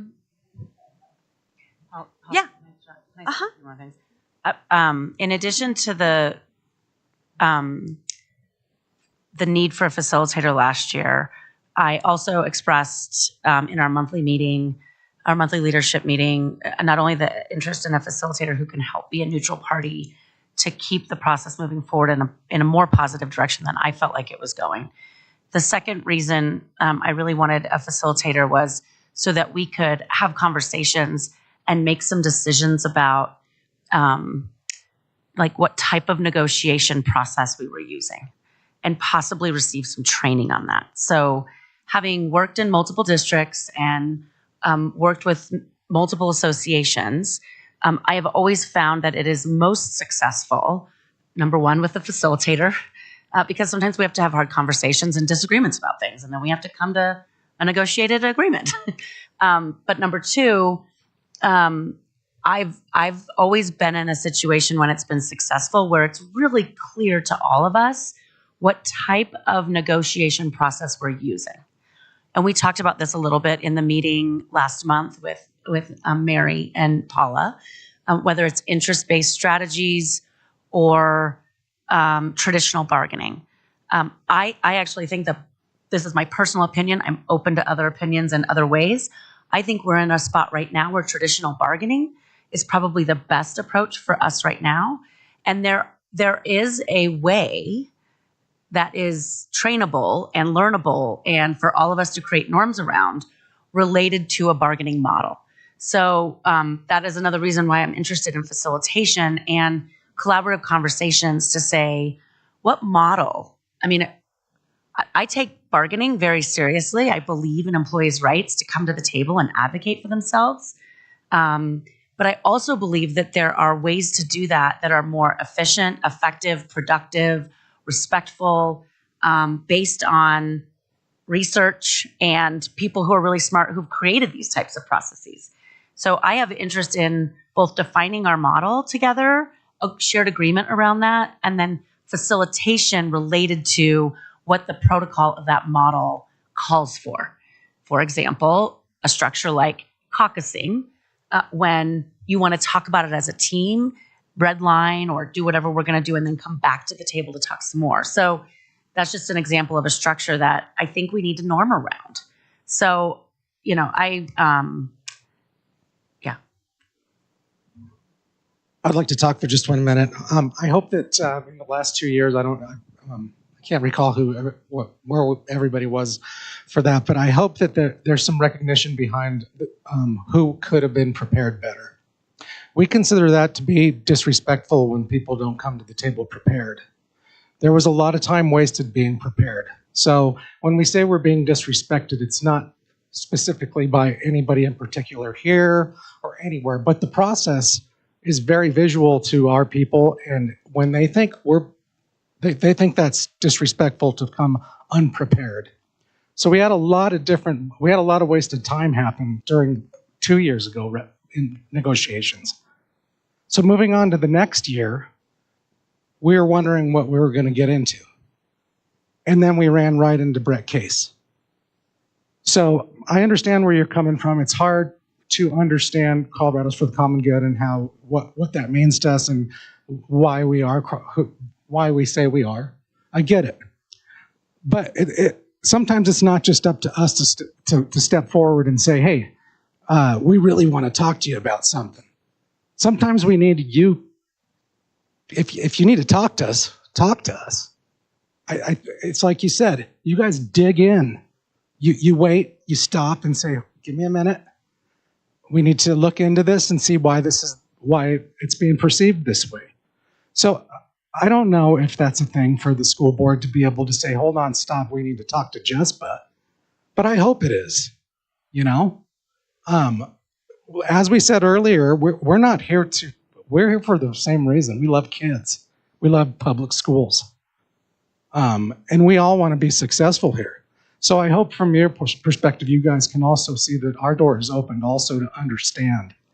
I feel like, Aaron, that it might be the whole Colorado CCG thing can be a little provoking or whatever, or just not easily understood.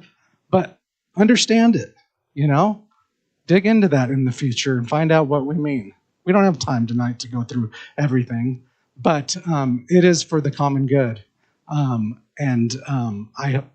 hope the doors are open both ways. But we look at respect in all avenues, especially being prepared. And if the school district doesn't understand the way we want to do business at negotiations, then it should be figured out ASAP, especially in the middle of it. So that's my part. And I just want to, in the interest of time now, too, thank you so much for coming here. And you were obviously prepared, so I appreciate that with the questions and your feedback. At this point, I just want to ask you, so that as a board, we are aware of what you mean or what you want going forward as far as communication being open. We have talked about when you can come before the whole board, which is preferable for us, given the constraints we have on meeting individually or in two or threes. And specifically, if you still want to be able to reach out to an individual board member and expect and want that individual board member to respond to you during negotiations. Thank you. I do want to piggy off a little bit of what John said, because I don't know, kind of coming back to seeing how we're all showing up in the situation. And this is not something that came from the board, but as far as where JESPA or ESPs in general during last year was not feeling respected, and I understand that Steve Landrigan is no longer here, but do you remember his classist remark?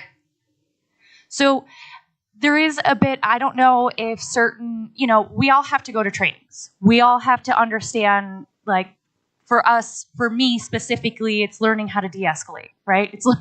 I work in an ASD center. But sometimes I don't think it wouldn't hurt for people who are sitting in a position who aren't struggling to pay their bills or eat food to come to a place of understanding what their privilege is and not ever coming to the table and making a remark as classist as that.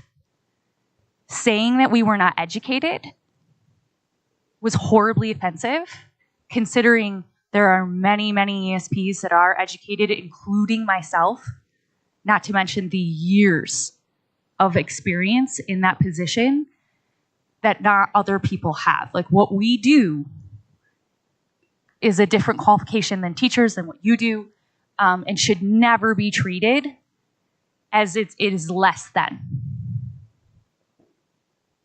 And I think you'll find this whole board agrees with you. I think to answer your question, Mary, obviously we'll follow the law. I mean, we don't want to do anything illegal when we try to communicate with you or have conversations. I think the goal is to trust each other, right? We used the word trust before, through action.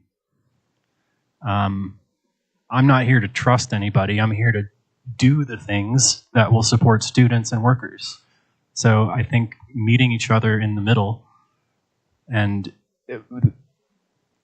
building that back, because I agree, there's the last 5 years in Jeffco for ESPs has been really difficult when it comes to relationships with administrators, management. We have workers who are being harassed every day, mistreated, management not following our contract. And so we show up at the table with real concerns about how we are being treated. And again, it's not about trusting people to do the right thing. It's about seeing you do the right thing. And so for us, the communication piece is about being able to have perspectives. We want you to have our perspective. We want you to us to have your perspective. And I think continuing conversations like this is going to be incredibly important to repair that. I think, Tracy, you've said it a lot. We need to have trust in each other. We need to repair the relationship. It's not going to happen overnight, but it's going to take conversations like this to get us there. I appreciate you taking us seriously when we say we want to communicate with you, and I appreciate that you're making an effort to make space for that. So I think we can start there, but I want to know and trust that if this breaks down again, that we can come to you and talk to you. That's what we want. Board members, any other comments? Well, thank you very much. Really appreciate it. And we've got another meeting next Thursday. If you have more things you want to say, we have the public comment period for you. So please take advantage of it. And I'm glad to hear things are going on better this year to start with. Thank you. Thank you.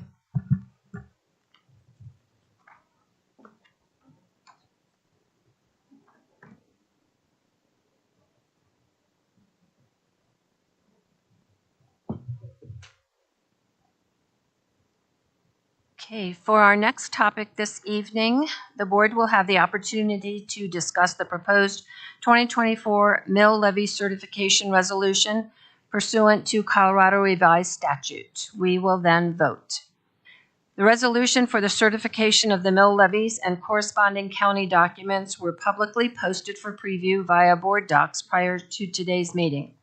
The resolution authorizes and certifies to the commissioners of Jefferson and Broomfield counties the total of 44.488 mills, as well as stating that these levies are based on a combined net asset assessed valuation for all taxable property located within the boundaries of the school district.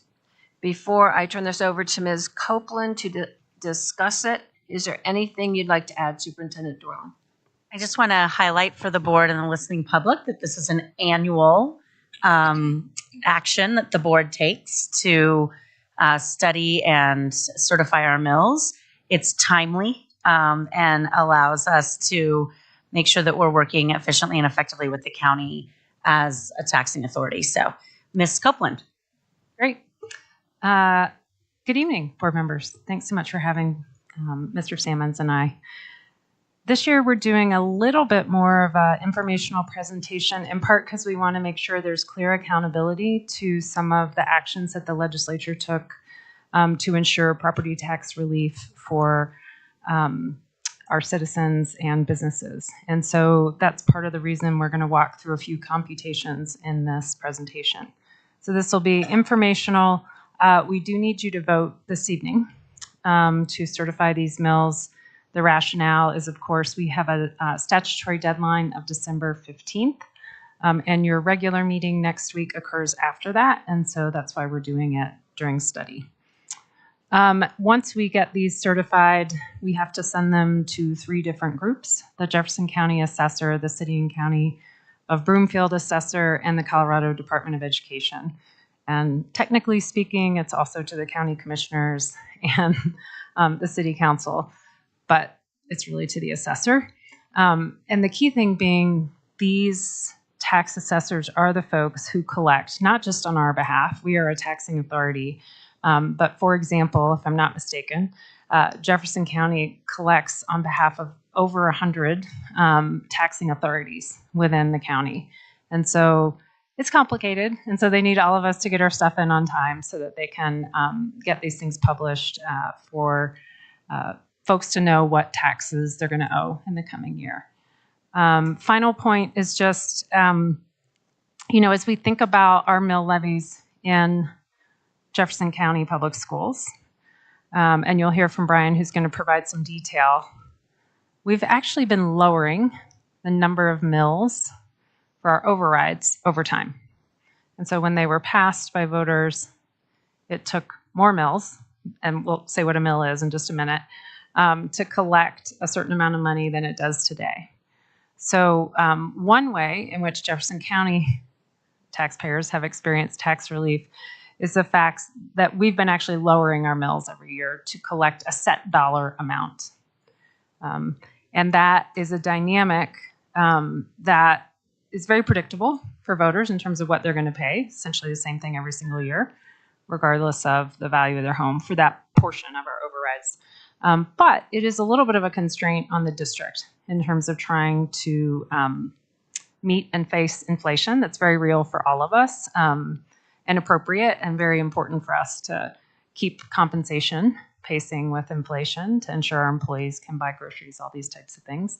So again, we're going to talk a little bit about that dynamic. I just wanted to preview that part of the reason we want to make sure everyone's clear is how our actual overrides work compared to maybe other districts. And we want to make sure folks see that that tax relief did happen. Okay. Okay, thank you, Ms. Copeland. Good evening, everybody. Okay, so what is a mill levy and assessed value? A mill levy is a property tax as applied to the assessed value of a property. The assessed value is calculated by taking the market value of a property and multiplying it by the assessment rate that is assigned to the property type. So for a residential property, it's 6.7%.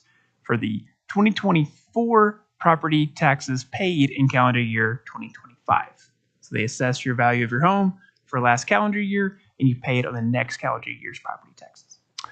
So to help illustrate how property taxes are calculated, we have included a hypothetical example here. If your home has a market value of $600,000 with an assessment rate of 6.7, your assessed value is $40,200.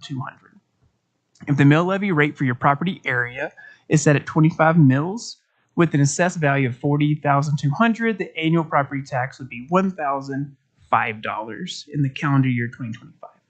There is a typo in the slide.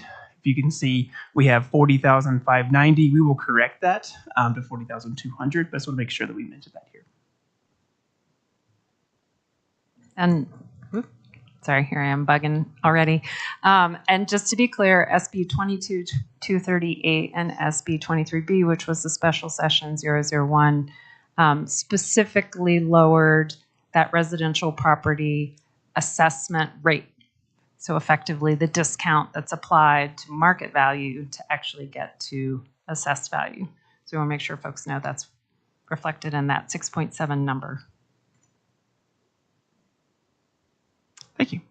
Okay, so each year when calculating the mill levy for Jeffco Public Schools taxable area, 4 critical data points are needed to determine the appropriate tax rates and ensuring the district can generate the necessary revenue. Net assessed valuation provided by Jefferson and Broomfield County includes the total assessed value for all taxable properties within the district boundaries as determined by the county assessor.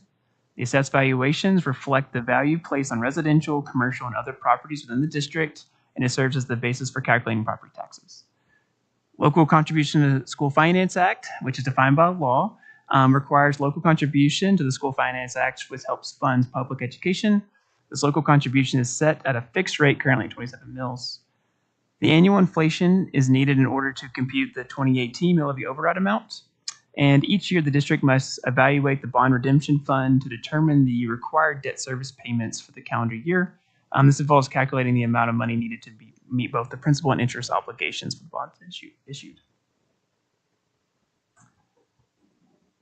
So the Jeffco Public School mill levies that we have broken out here, the local contribution, which was just mentioned above, is set at 27 mills annually. Voter-approved mill levy overrides are specific mill levies that are enacted through local elections. The number of mills applied vary from year to year, depending on the net assessed value. The abatements and refunds is a mill levy rate that is calculated to collect a set dollar amount that reflects abatements and refunds issued by the county. This ensures that Jeffco still collects the required revenues despite the reductions in assessed values for specific properties.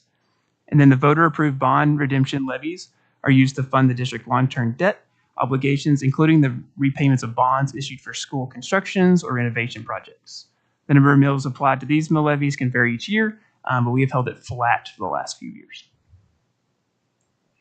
So I was mentioning that our overrides have gone down, and on our stack bar charts here, the blue section, just in case you can't read our little legend at the bottom, those are our overrides. And you can see back in 2019, sorry, and my glasses aren't even that good, so I got to look at the one on my page. Are you just gloating with the good vision? Okay.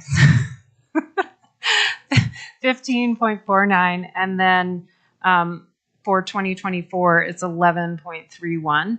So that's it's over a 4 mil decrease. And that's pure reflection of the fact that as assessed value went up, we're still collecting either the same dollar amount or for one of the mills, a dollar amount plus inflation, which did not, that's not going to be anywhere close to how much the assessed value was going up. So it's that blue wedge that's shrinking. One other minor note, the abatements, you don't see the number in the stack bar chart, and that's why the numbers don't add up, but they're teeny tiny, like 0.2, 0.3, but that's the difference between the 3 numbers you do see in each bar and the top, which is the full tally, including abatements. Thank you. Okay, so Jeffco Public Schools 2025 mill levies. So these are the amounts we'll be certifying today, hopefully. Year over year, total mills are decreasing 0.04 in total. We have the 27 mills for the School Finance Act. The voter-approved overrides is going to be 11.378. I must round to 3 decimals based on law, so just please know that we're not that precise all the time, but that's just what we're required to have. The abatements and refunds that were provided by the counties equated to 0.204. Like I mentioned earlier, all the approved bond redemption levies will be held flat at 5.906. So total mills of 44.488. And then you can see the comparison year to year. And I did include the abatements on this slide because it's a little bit smaller, or a little larger, so we could see the abatements there. Okay, so what we're trying to show here with this slide, what we're showing here graphically, is the loss of purchasing power by the mill levies due to each voter-approved mills being a set dollar amount and not growing with inflation annually, with the one exception of the 2018 mill levy override. So as you can see, the total loss in voter-approved mill levy override purchasing power from the last fiscal year, so at the beginning of the mill levies, was over $68 million. So the plain English is if each of these had been passed to adjust for inflation is real, we would be collecting 68.7 million more. Ish. Thank you for the plain English. Okay, so as Brenda mentioned on the first slide, I'd like to mention here again, pursuant to Colorado State Statute, Board of Education must certify its mills to the Board County Commissioners of Jefferson and Broomfield counties by December 15th, which is actually Sunday. So I will be submitting everything by Friday to the different counties in CDE. So thank you again. And now we're open for questions. Directors, any? Yes, we have a question. More of a comment. The best way to learn something is to teach it to somebody else. So today I was going through what a mill was and teaching it to my 7th grader so that I could make sure that I was understanding it as I was explaining it. So it was a lot of fun. He was homesick today. I don't think that's what he wanted to do with his time, but I was taking him through the presentation and talking my way through it. For the listening public, I just want to lift up that we essentially have 5 days technically, but now 4 because it's due on Sunday, to do our math. And so our certification of this is that we say the math is mathing. This is what we've come up with. right? Because we're a separate taxing entity. And so in my notes, I have why is it like this? Like my hands up in the air a little. It's very complicated, but I want to say thank you for doing all of the calculations and computing. I'm starting to get a better handle on this than I had last year at our first board meeting that I attended when we were presented this information. Just for clarification, we do not make any discretionary changes to any of this information. Is that accurate? Correct. Thank you.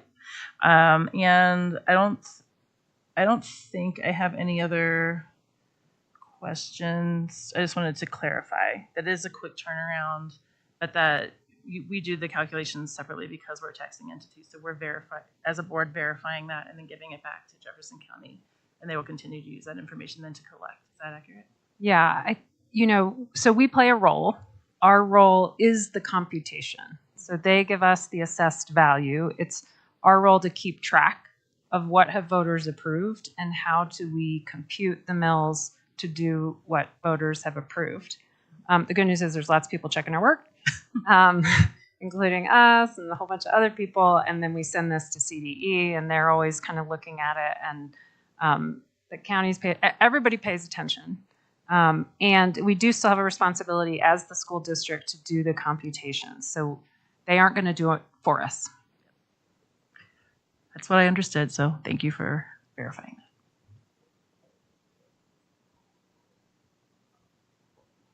Thank you for that presentation. Do I have a motion to approve the certification of 2024 mill levies to be collected in 2025 resolutions as presented in board docs, and to authorize district staff to submit them to the Board of County Commissioners of Jefferson and Broomfield to meet the December 15th submission date? I move to approve the certification of 2024 mill levies to be collected in 2025 resolutions as presented in board docs, and to authorize district staff to submit them to the Board of County Commissioners of Jefferson and Broomfield to meet the December 15th submission date. Is there a second? Second. Any comments? It has been moved and seconded that the board approve the certification of 2024 mill levies to be collected in 2025 resolutions as presented in board docs, and to authorize district staff to submit them to the Board of County Commissioners of Jefferson and Broomfield. Roll call, please, Ms. Zavada. Ms. Applegate? Yes. Ms. Kenworthy? Yes. Ms. Parker? Yes. Ms. Reed? Yes. Dr. Varda? Yes. And that motion passes. Thank you very much. Thank you. It's now a little after 6:30, and we are going to take a 5-minute break.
As members of your Jeffco School Board, we help set the vision for our district's future.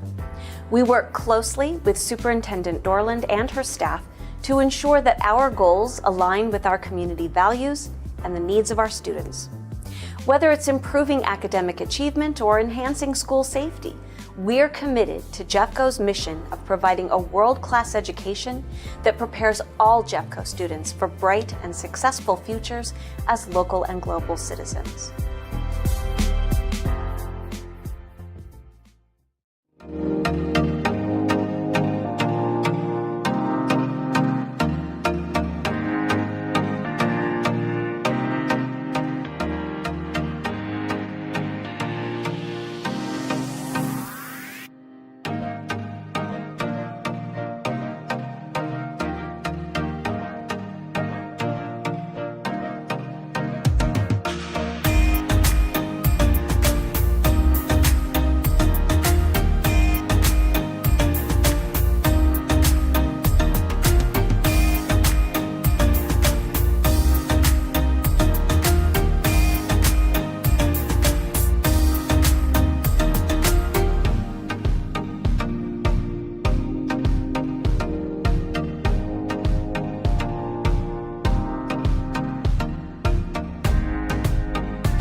School boards are advocates for students, teachers, and schools. Whether at the local, state, or even the national level, we work to ensure our district's needs are heard. This includes pushing for adequate funding, better resources, and policies that benefit our students and our community. Advocacy is a critical part of making certain our schools have what they need to succeed in providing the educational experience students deserve today. You can view our board legislative agenda by visiting jeffcopublicschools.org/board.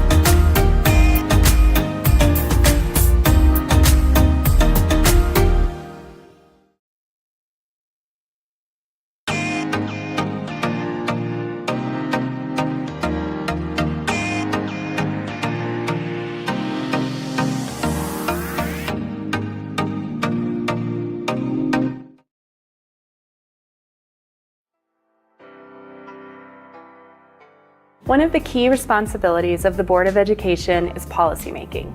We create and adopt policies that shape how our schools operate, everything from curriculum decisions to policies that ensure every student feels a sense of belonging. Our policies help ensure consistency, fairness, and excellence across all district schools. We work hard to ensure they reflect our community's values and serve students' best interests while following state and federal laws.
One of the most important roles we have as a school board is hiring and evaluating the superintendent, who serves as a district CEO and is responsible for the day-to-day operations of our schools.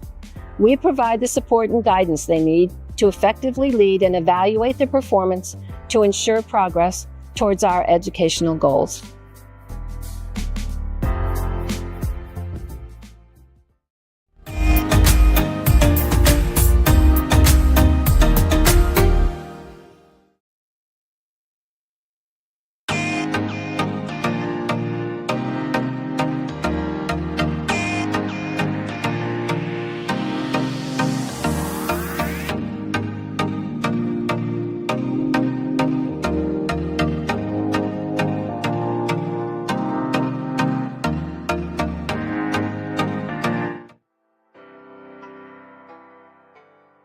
As a school board, our focus goes beyond just today. It's about the future.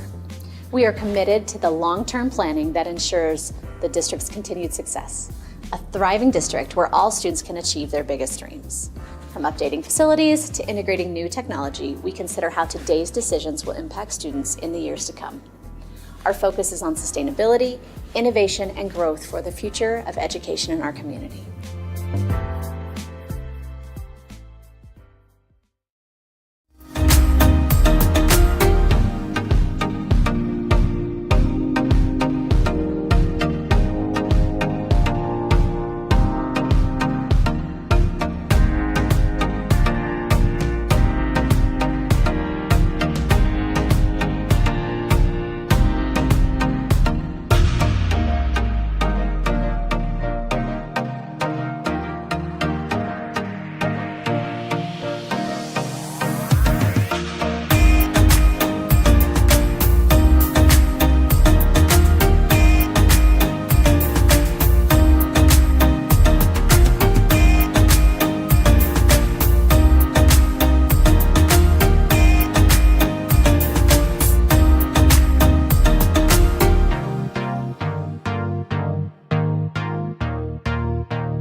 As a school board, we're responsible for overseeing the district's budget. Every dollar matters when it comes to providing the best education possible. We carefully allocate funds to support teachers, maintain facilities, and improve student programs. It's our job to ensure financial transparency and accountability while balancing the needs of students, staff, and taxpayers.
And for our next agenda item, this evening, the board will receive an update on the district's financial condition through the first quarter of the 2024-25 school year.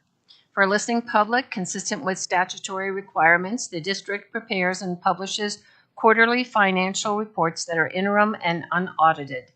Before I turn this over to Ms. Rosario, is there anything you'd like to add, Superintendent Dorland? I do want to just acknowledge that this is the first quarter.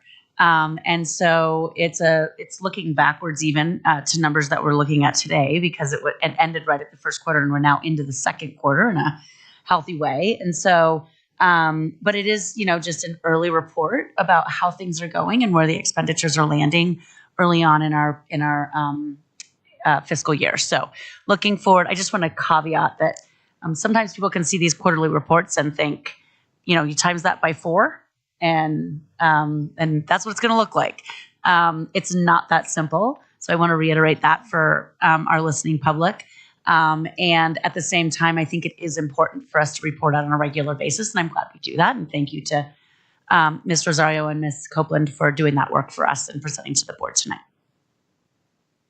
Great, thank you. I did make a mental note to remove all my ×4 computations. The time period is July 1st to September 30th, and of course it is December 10th. So yes, this data is old and brief. Couple highlights of some things that are a little different in how we're presenting this compared to last year. We are constantly trying to improve the clarity and accuracy of the information we present. So one change we've made is to budgetary benchmarks. Affectionately, these are the little dots on the bar charts that show a percentage of whatever the thing is, whether it's budgeted revenue or budgeted expense, and you compare the actual against that dot. We've adjusted the benchmarks this year so that they actually represent spending patterns from prior year, which is to say in the prior year, if we spent 23% of something in Q1, for example, the general fund, the benchmark is now at 23% of budget for that thing or in that fund.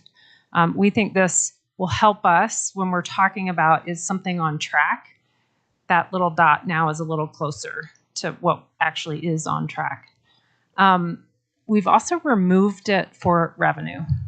We do effectively a version of cash accounting all year long, which is to say the money comes in when it comes in, and a whole bunch of it is in the spring.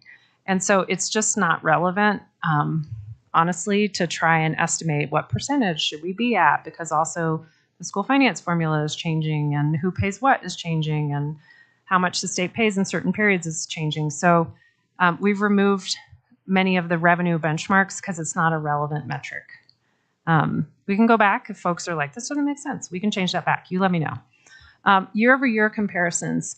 So new in FY25 is we're going to deprioritize year-over-year comparisons for many of the funds because of the fund consolidation project. So a year-over-year, we're not restating last year's stuff to reflect the fund consolidation. So it's now apples to oranges.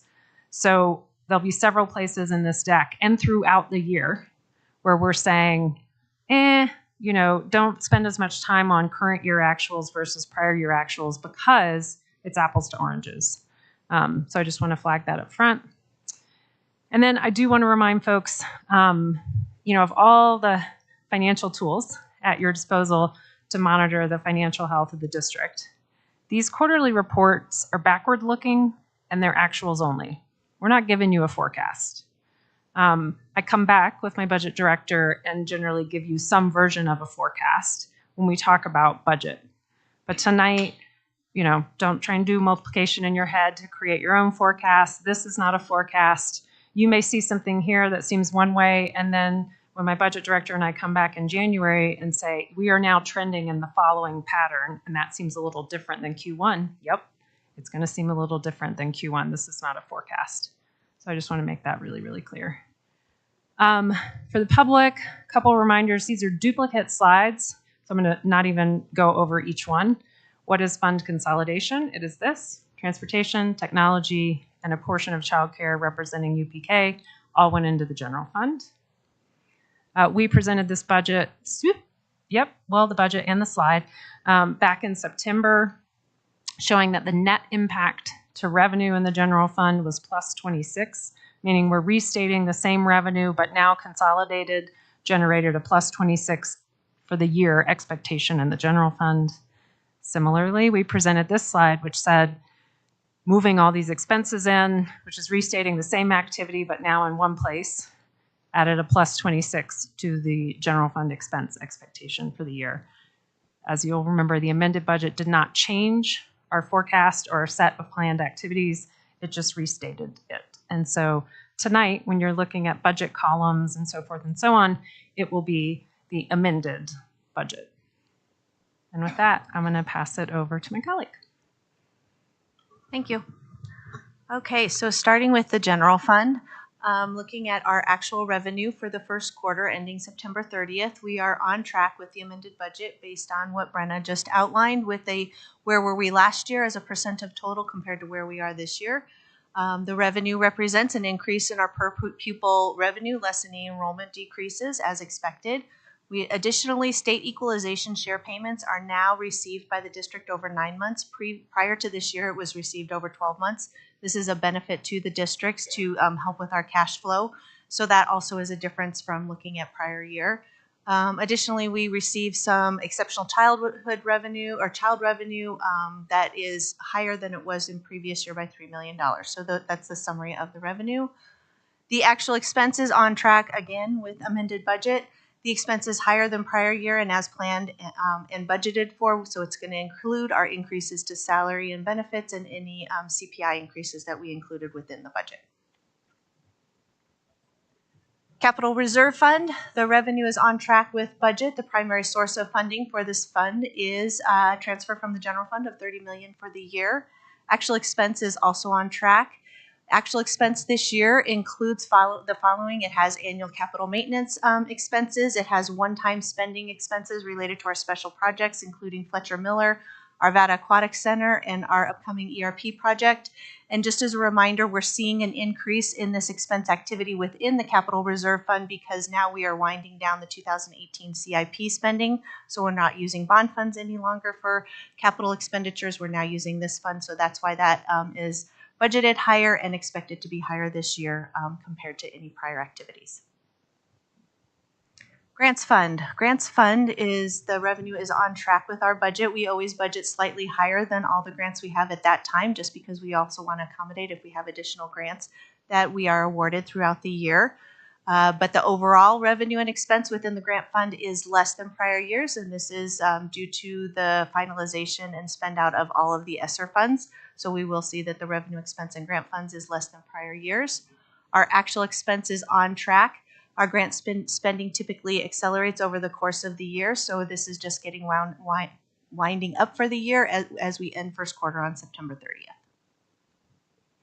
Food Services Fund. The actual revenue in this fund is trending slightly below budget. In our budget, we anticipated an increase of 5% on a year-over-year basis. The first quarter is only 3% higher than last year, so that's a little bit of a flag. Additionally, our actual expense look on track with budget, but once you dig a little further, you can see that our food costs are higher than what we were anticipating in prior year, and that's currently for first quarter being offset by some capital spending that we saw last year that we are not seeing duplicated this year. That does merit a little bit of caution, so while the first quarter looks like it's on track, we have to proceed with caution, looking at the food costs coming in trending higher, and we'll have to monitor that. We do see some financial activity that may indicate that this fund will come to the Board of Education for an adjustment in the January revised budget proposal. So we'll keep an eye on that one as we continue forward. Campus Activity Fund, the actual revenue is trending slightly below budget compared to prior year trend. It suggests that potentially there's a fee collection that may be slowed down, but it's really too early to tell because it could also just be the timing of the school year within the quarter.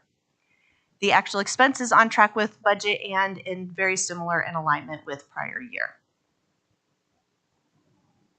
Insurance Reserve Fund, the revenue is on track compared to budget. Again, the revenue within this fund primarily is funded through transfers from the general fund, and then there's additional revenue that comes from any insurance receipts to offset any insurance claims that we had. The actual expense is also on track with budget. It's spending right at the budget, or spending right at the benchmark when we compare this quarter spend compared to last year for the full year. Child Care Fund, as Ms. Copeland mentioned in the beginning, this fund previously included both preschool and school-age enrichment activity. The preschool portion of this is now in the general fund. What's remaining is the school-age enrichment activities. Our actual revenue is trending slightly above budget, and so this may represent some prepayment of tuition for the students that are participating in our school-age enrichment program and before and after school program. So we're going to keep a monitor on that. The expense is also trending above our budget benchmark. Once we did some analysis on that, there is a non-cash expense that is recorded into this fund in the first quarter that is related to the retirement of assets. These are assets that related to the preschool fund, and as they moved into general fund, we needed to retire them out of this fund. And I should have remembered to add a note to this slide. We may also talk further about this fund at the revised budget. Okay, so we'll keep an eye on this fund going forward as we monitor for Q2 activity. And just note on this one, we didn't show the prior year activity just because the activity was so much different than what we see this year because it included the preschool activity. So we didn't include that column in this graphic. The final slide for you this evening is just to give you an idea across all funds what the beginning fund balance was. That's representing the fund balance as of June 30th for the end of our fiscal year 24, the total revenue, total expense in each of those funds, and then the ending balance as of September 30th. Calling out that you can see there is a line for transportation fund and a line for technology fund, just demonstrating that those funds truly have been closed out and those activities are now fully in the general fund. That's it. Questions?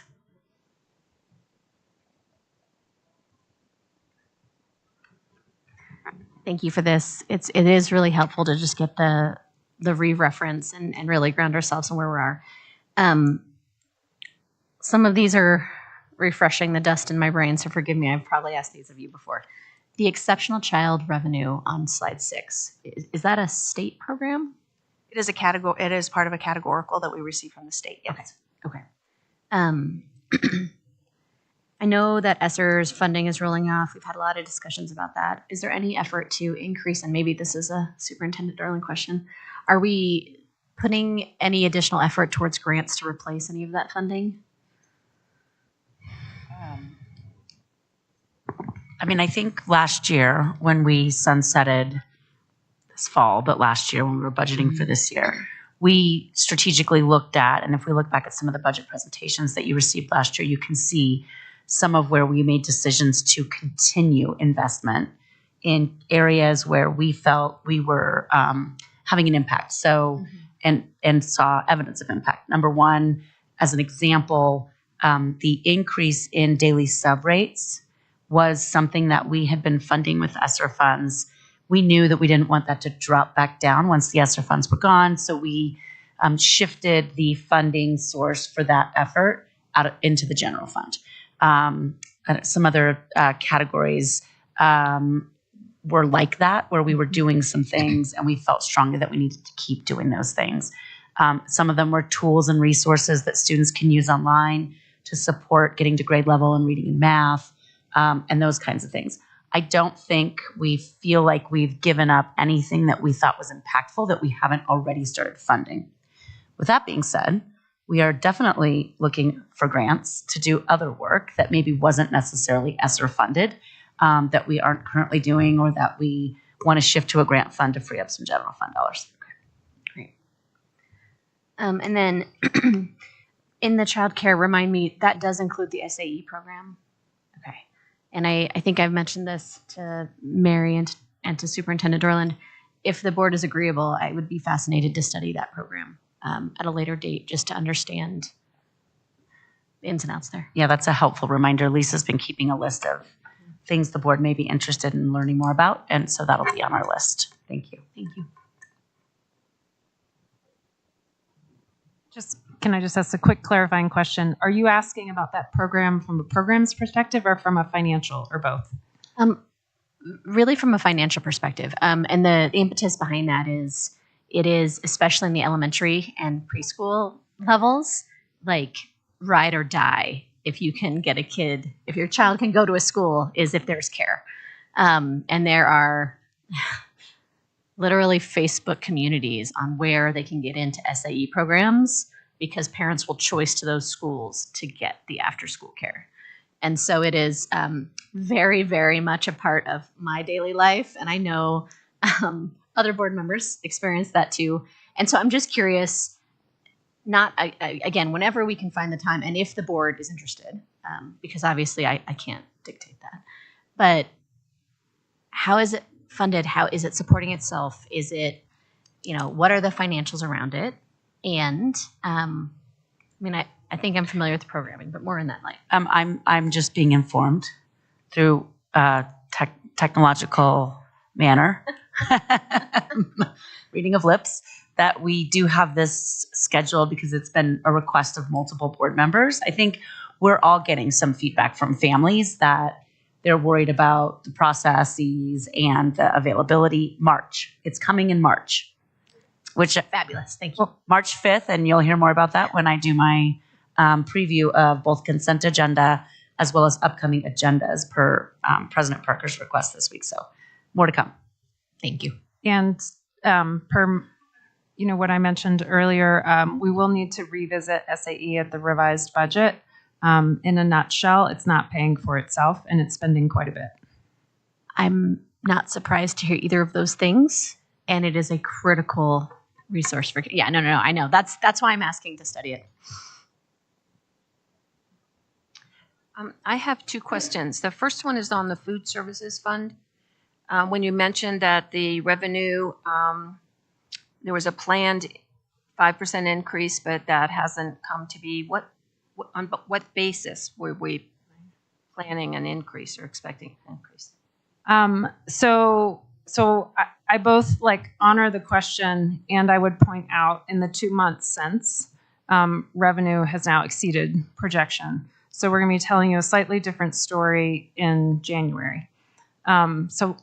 Which is to say timing matters, and these are random cutoff points. In the end, the reimbursements, and September really only has 1.5-ish months of reimbursements. They have to be posted on time, all the things. You're still getting kid counts. You can go back and get reimbursements. There's all the things. So now when we look at it, everything's tracking, and in fact, revenue is going to come in higher. And given that we have lower enrollment, what leads to an increase in revenue? Well, there's year-over-year adjustments to all the reimbursement rates, the meal reimbursement rates that float with inflation. We increased service this year, so we are now providing breakfast at 34 non-CEP sites. So that's just a volume increase that then translates to revenue increase, right? So it's a number of different things. There's grant revenue. There was a grant that persisted in this fund that got awarded, I think, in October, and we weren't necessarily planning on it. There's a separate commodities grant that we think might come in a little higher than we thought.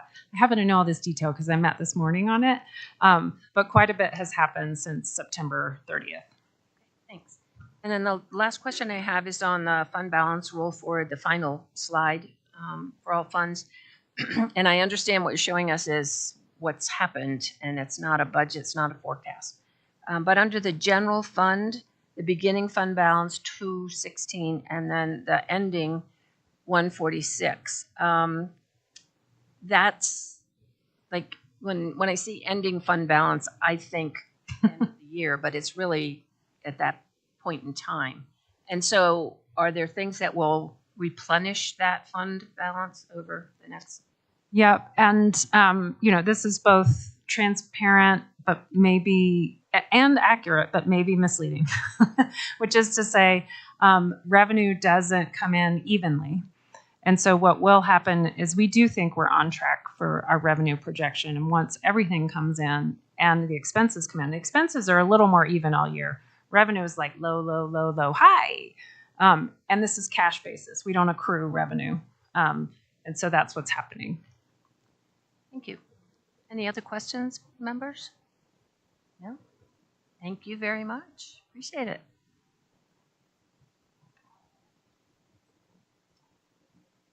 For our next agenda item, the board is excited to hear an update from its District Accountability Committee, or DAC, as it's referred to, regarding the current DAC business, including the work of its subcommittees. DAC members act in an advisory capacity on such topics as the district's budget and unified improvement plan. DAC members have the opportunity to hear updates on district issues and efforts and provide input on a variety of matters. The board would like to thank the members of the DAC for their time and commitment. Before I turn this over to Ms. Pena and Mr. Weiss, is there anything you'd like to add, Superintendent Dorland? I'd like to thank Ms. Rednor and Ms. Armstrong for their incredible commitment to this group and being true leaders of the committee. Thank you very much. And for your partnership and working really closely with Ms. Pena and Mr. Weiss. It's a volunteer position, and as our board members know, it takes a lot of time to have this much commitment to the work that parents and community members do alongside us as staff members for the district. So thank you genuinely for being here and for all the work you put in. And thank you, Mr. Weiss and Ms. Pena, also for your leadership. Mr. Weiss. Thank you, Superintendent Dorland and board. The DAC gets just a few opportunities to interact with the entire board throughout the year. Typically in the middle of the year, we come and have an opportunity to share what's been happening with the committees that are in DAC. DAC consistently works in 4 buckets: the budget, family, school, and community partnership, the DUIP, and charter schools. So we're looking forward to the opportunity to share tonight where things are at and have some dialogue with the board. I'm going to hand it over to our chair, Therese Redmore. Thank you very much, Mr. Weiss. Hello, good evening. I'm not going to read through our slide deck. So first, we're just going to give you subcommittee updates and then our initiatives. And really what we're looking for is time for questions and feedback as well. But it is important to talk and share with you what our subcommittees have been doing. As Dave mentioned, we have 4. The District Unified, the DUIP subcommittee. Right now, we certainly had sort of a rush at the beginning because of the timing of the DUIP. We don't need to exhaust that topic anymore. We know the timing is kind of janky. But they will be working a lot with mid-year data in our January meeting, starting in January. And they do a lot of work in the springtime. The budget subcommittee, we have just released the SAC survey. So that went out to all principals and SAC chairs on December 3rd and with a deadline of December 20th. We do have one school that's asked for a little bit of a reprieve, so we're going to keep that open for that one school. But the budget subcommittee will really be diving into the SAC survey because that's been reduced to really reflect just budgetary questions and also some demographic questions as far as how many, how often do SACs meet, so that we can get a sense of how active the SACs are, either by articulation area or at an actual school level. So they will be doing a lot of deep dive into their work starting in January. They have several meetings already planned. They're super excited about that.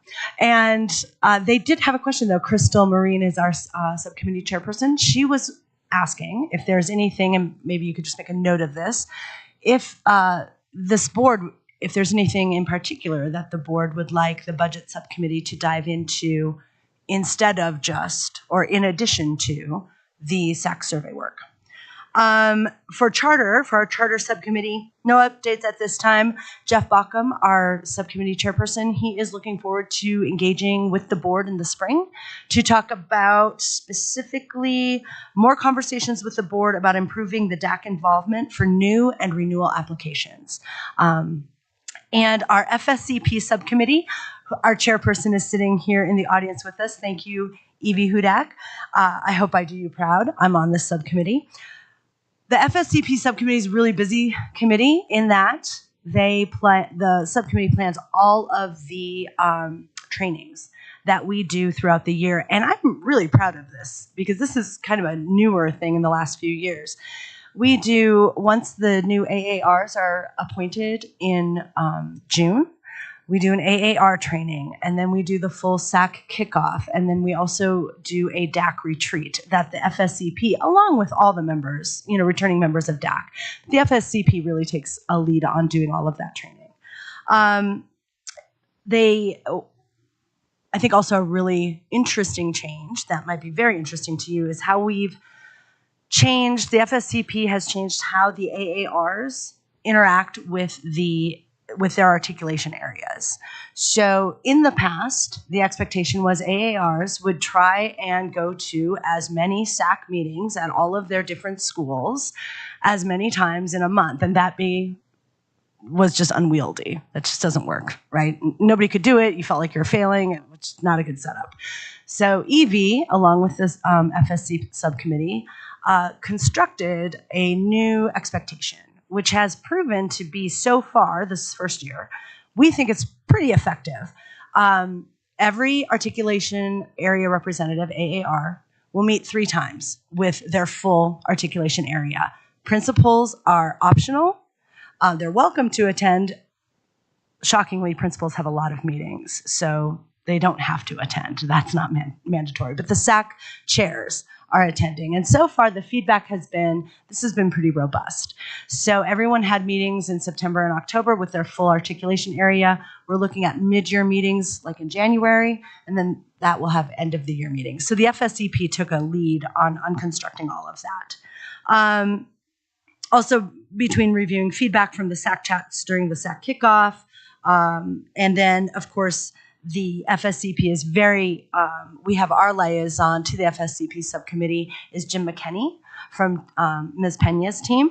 And we did a deep dive into the family engagement toolkit and particularly also the belonging calendar that is currently available on the intranet with the district leadership, school leaderships. And there is a question out there if perhaps the FSCP and DAC members can have access to that, as well as perhaps SAC chairs have access to those engagement toolkits and the belonging calendar. And we just have that question out there as for something for Ms. Pena's team to consider, as well as the board to consider.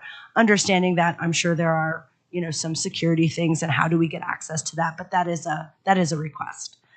So that is the update from the subcommittees. Do we want to pause for any questions on subcommittees or keep rolling forward? I feel like rolling forward. Okay. I see President Parker saying, yes, keep rolling forward. That sounds good. So DAC initiatives, I'm going to take 3, and then my co-chair, my vice chair, the awesome vice chair, is going to take the other 4. In an effort to close the feedback loop, which is something that we talk about a lot at DAC, and it is an important topic because without closing a feedback loop, a lot of our members in the past have been left wondering, what does my voice matter? I mean, I'm great. I said this, and what are we doing about it? So that is a huge effort for us this year, is closing that feedback loop. And we're going to close a feedback loop with the board. Last spring, you asked us to implement a mentor program, and indeed we have done so. We started our mentor program. Annie Carpenter, who's our secretary, she really took the lead on this.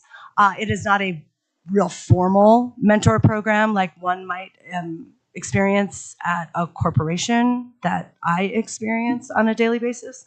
But this one is pairing up newly appointed AARs with returning AARs, and newly appointed non-AARs, we just kind of bucket them out that way, with non-AARs, because that's really kind of how it's divided in DAC. And we paired everybody up at our DAC retreat. Those that had not been paired up, we've worked really hard to continue to pair them up. There will be on the consent agenda on December 19th, mid-year appointees that we already have a plan in place through FSCP to also appoint them to mentors. We carve out time during our DAC meetings, not every meeting, for mentors and mentees to have some time to just converse together, ask questions, give information back and forth. We have some guiding questions as well. So our mentor program is in place. It's very sort of cottage industry mentor program, right? Just very familiar. So we're always looking at ways of improving that, though. Second, an initiative is we were assigned a DAC facilitator, and we are thrilled with having our DAC facilitator. Our DAC facilitator is Trace Faust, and that partnership has been, I would offer, becoming very robust in a partnership. So Trace now has taken over facilitating our executive committee meetings, and I know Trace loves doing that. So they are doing a great job at that. But a very welcome addition. Trace keeps us on track. It sort of alleviates any possibly any sort of side conversations and just keeps us really focused. Trace has also taken on the facilitation for our ad hoc subcommittee. We're doing a deep dive into our code of conduct. Trace will be facilitating that with our first meeting tomorrow morning. And Trace is also co-facilitating the DAC meetings with myself and is taking lead on the special assignment that we have to study chronic absenteeism, which Elizabeth will talk about a little bit later. And then finally, I've already told you about this, the SAC articulation meetings. That's been a big initiative so that we can increase valuable conversation and bring together the full articulation areas, right? So all the SAC chairs can meet each other along with the AARs, and that fosters community between all the SAC chairs, as well as alleviates an AAR trying to attend multiple SAC meetings, over weeks of time. So that 3 times a year SAC articulation area meetings just fosters more connection. And yes, it's a work in progress, but it has really proven to be more valuable for everyone's time and communication. Now I hand it over to you, Miss Elizabeth. All right, how about now? Good evening, board. So one of the things that we have been working on this year is really standardizing a number of processes, trying to make the DAC as effective as it can be, and make people feel like their time is valued and indeed have their time be valuable on the DAC. So some of the things that we've done, one of which was, I understand an interest of the boards, was setting up a membership appointment process. And we had considered doing that in a way that would make it something you could expand to other board committees, but DAC is a little unusual in its size, so it may not translate well. But we have put together a more standardized process. There has been a fairly stable process, but we have put together a standardized process, which includes review of the DAC executive membership, where twice a year, after implementing mid-year appointments last year, we bring in new members. We currently have, 41 members. A full DAC would be 59, and we are putting forward 10 mid-year appointments, and we use this new process to put forward those names. And anyone who did not make it onto the list of suggested members for mid-year appointments will be retained for if we have additional spots opening up throughout the year for whatever reason. And that's that'll be next meeting that those are presented to you for your vote. One of the parts of this process we implemented was something that I had talked to Director Kenworthy about. We ask you guys to come in and talk to new prospective DAC members, and then we don't ever ask you what you thought, which seems silly. So we would love to get your feedback when you are able to attend those meetings on what you saw and what questions you answered in that time frame, so that we can incorporate that as well. Okay, next is bridging communication gaps, which Therese talked about earlier. That has been another initiative on DAC. We were getting some feedback that, hey, we come attend these meetings, we make recommendations, and then they kind of go into the void and we're not sure what happens. And that's a good point.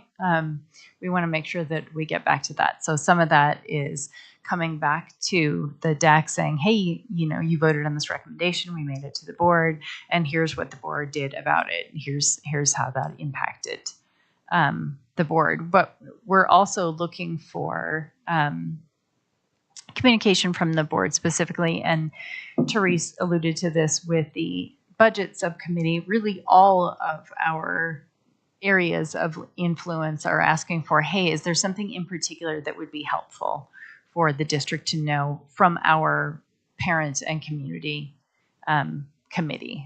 You guys hear from lots of people who whose job it is at least 40 hours a week to give you input on things, and we would love if we could get some direction from all of you on what would be specifically of interest for you to hear about from the school level, from the SAC level gets filtered up to the DAC and to you guys, hopefully, and also from that, that really local input of what's happening and where we can have the best influence.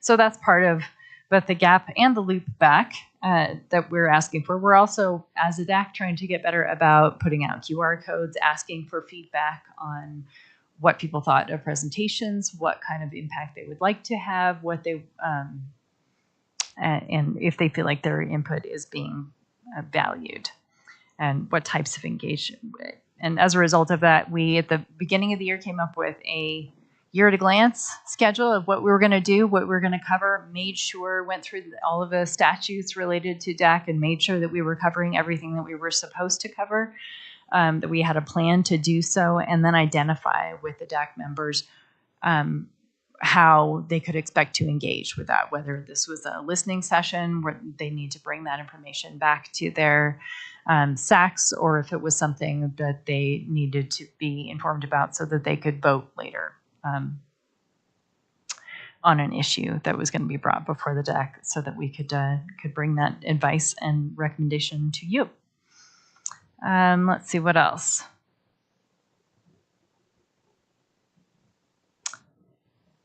Last is the special project, which we are working on with Trace Faust, and this is really exciting. It's something that I understand came from the board as a recommendation for each committee to take on a special project, and it's really exciting for the DAC. We have decided as a DAC that chronic absenteeism is going to be our area of focus. A lot of parent and community interest in that. We've already heard from the district on some of the scope of the issue, and we're going to be receiving more information on the scope and impact so that we can inform what we're seeing at the local level and what suggestions we have or recommendations we have for how that might be improved, and to just take the information back to our communities as well and say, hey, this is the problem that we're seeing, so that parents and community members can be more aware and involved in coming up with a solution to kids not being in school, can't learn if they're not there. So that's definitely an exciting thing, which we'll be spending time on at every meeting going forward, hearing about and engaging on. Did I miss anything? Did not. Okay. So now we have time for questions, comments, suggestions, thoughts. I also wanted to say thank you very much to Director Kenworthy and to Ms. Parker, who have been engaging last year and this year along the way. Yes, absolutely. With the DAC. Thank you for this presentation. I really feel good that we're doing, it seems to me anyway, more regularly hearing from the DAC than we have in the past. Board, any comments, questions? Director Reed? I just want to say I'm super excited about your special project, because this is definitely something that we need to work on. And I think that a lot of the answers do need to come from community and family. So I'm very much looking forward to seeing what you come up with from it. Thank you very much for choosing that. I just want to say thank you, because it's Superintendent Dorland alluded to it, right? These are volunteer gigs that are making a big impact to our schools. And so, to leadership of the DAC, we appreciate you. To everybody who participates in the DAC, it's a labor of love, and it's something that the board recognizes and really values, and this feedback is really helpful. I'm excited to think about what you are interested in seeing from the budget committee, because I do think you have a window into a world that is really important. And so I have ideas, but I want to noodle on it and talk with some of my other directors before giving kind of real feedback. But I'm excited for that opportunity. So thank you.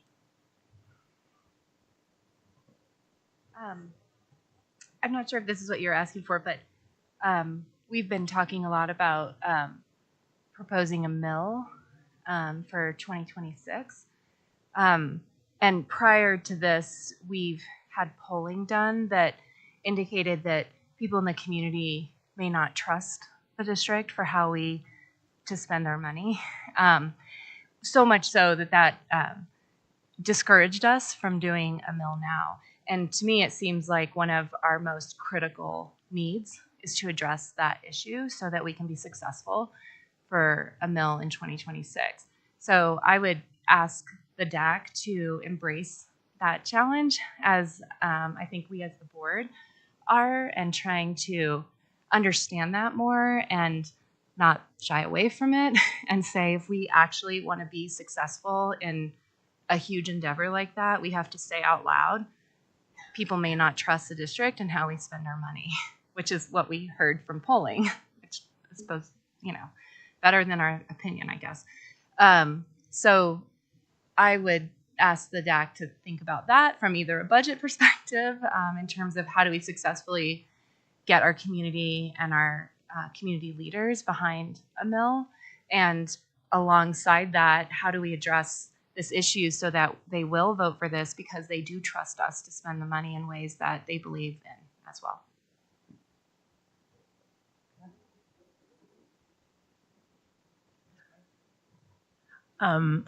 Thank you for being here. I get so excited about anything DAC or SAC related at this point. And we were at the CASB conference, and I went to anything that had the word accountability in the title. It's because I'm so excited. I think there's the theory of how our accountability process works related to SAC and DAC structures, and then there's the reality. And I want to lift up just how grateful I am for the ways that Jeffco in the last, I think, 3 or 4 years, the district staff and executive leadership team have worked together and partnered to provide structure for a committee, a large committee of community volunteers to address the size and the scope of what they're assigned with doing. I think we're down into dialing it in. We've created some really good overall structure for that group, and now it's dialing it in and making sure that it works and adjusting, which I think that work has been done in good faith, and it hasn't always been easy, but it's been really important. And I just thank you, especially the 4 of you who are sitting at the table here and in the audience, and your fellow executive team members. I wanted to ask one question. Are you aware of any articulation areas that have expressed, I don't know, difficulty or struggle around the change in the AAR meeting setup or process? Instead of AARs showing up individually at SAC meetings, convening SAC chairs with the principals optional. I think there are some articulation areas that have been like, yes, and then I'm wondering if you've heard I've heard the yeses, I haven't heard any of the other, but I'm asking if you've heard any feedback like that. I would say that I haven't heard a lot of feedback like that, where it's been, oh no, we don't like this at all. I've heard a lot of yeses, and some it's about the same amount of engagement as before. I haven't heard a ton of no's. And I will say that where it has been particularly robust is where a lot of SAC chairs specifically have shown up, and they've had the opportunity to collaborate with each other across schools. I did get feedback that it would be nice actually for high school SAC chairs to be able to meet together, because in one articulation area there's only one high school, so they're collaborating with middle and elementary schools, and they have different challenges. Yep. So I did get the suggestion that maybe it would be good if they had a separate meeting for secondary or high school, but I didn't get much in the way of heck no. That wasn't what we were looking for. It's mostly been positive. And I think some of the challenges just kicking off a new program and a new structure has been, especially if you're a new AAR, sort of understanding historically, and that's where, we have time at the end of every DAC meeting where Michelle Kunzler and Evie Hudak will sit with the AARs, and we will carve out time for that, so that group of members can share successes, share suggestions, share trials and tribulations back and forth. Some of our newer AARs, found it difficult to get maybe the SAC chairs emails. And so there's some of that, working through some of that and sort of understanding that, we can have our own meeting, and it doesn't have to bump up against maybe another community meeting. We still get to have our own time. So there's been sometimes a little bit of that misunderstanding, and we're working through that. And that's what I think that AAR carved out time is really important for, so that that group with their specific challenges can go back and forth and support one another. And Michelle Kunzler is our AAR coordinator, so sort of a de facto executive position that we just said, yes, this is now a kind of a subcommittee. And she's been an AAR and a very robust communicator with them, and well-versed, and I think is on her 3rd or 4th year as an AAR. So she has a lot of experience. So those have been the challenges. I think some of it is just, being new. To get back to, I wanted to say, yes, thank you for recognizing the district leadership that we have. I just can't lift it up enough. I mean, talk about what a great structure. So thank you, Superintendent Dorland, for assigning them to us. We have worked really hard to sort of create a better structure. And so for the last 2 years, we've done an executive. So in addition to the DAC retreat, in addition to the SAC kickoff, in addition to the AAR retreat, we also do an executive committee retreat for the DAC. We do that. Yeah, we do two. We don't just do one. We do two in the summertime. And with great, so that we as an executive committee can make sure that we're setting a good standard for a good year with a lot of value and a lot of valuable voices coming through. So thank you. Just want to lift that up. Yeah, and I want to echo Teresa's sentiments on that we feel very blessed with the district leadership that we have involved in this committee. It's very helpful. Yes. I agree. I want to lift up, Michelle is on the executive now. Michelle Kinsler, yeah. How important that AAR time is. And when I was in an AAR, how helpful that would have been for me to even understand what I was actually expected to do. So between that and the mentor program, I just feel that you're supporting our community volunteers in some amazing ways just in the last 3 years since I, started as an AAR. And now I'm finding it interesting to be sitting in this position and seeing all of the amazing work that's happening there. And just letting you know that I'll be meeting with Trace also to talk about how the board liaison position fits into the structures that have developed there. So I'm meeting with Trace on Monday. And I'm also thinking about how then, as a liaison to the DAC, how do I then circle back to my fellow board members to let them know what's going on so that they are not only hearing about what's happening on DAC the 2 or 3 times that you come through to talk to us, so that we can have more communication going in both ways. But I'm really excited to work with you. I'm glad that I get to continue to maintain my relationship, and thank you for being here tonight. Also, your presentation, you answered a bunch of the questions that I wrote down this afternoon when I was doing my homework, so way to go. Well done, us. I want to thank you as well, and a couple things that just to reiterate what you've heard. I'm thrilled about the special project, the chronic absenteeism. Also, I'm really excited about your the new method for the AARs to meet with articulation areas. And I really appreciate the need for SACs at the high schools to be able to have their meetings where they share best practices. And you always learn something, no matter what. When we go to the CASB meetings, and here we are, a large district, but we'll sit down with somebody from a district with 600 students in the whole district and just hear what they go through. And you think, well, we're so different, we couldn't possibly learn anything from you, but you always do. So I really appreciate that. Also, just a couple of things. Looking over the form for the recommended new memberships there, I just noticed that the top left-hand corner, when you're identifying which board member that's their area, we've changed our districts now. So you might want to get the latest list of it. I know some board members have drastically different articulation areas that they're responsible for.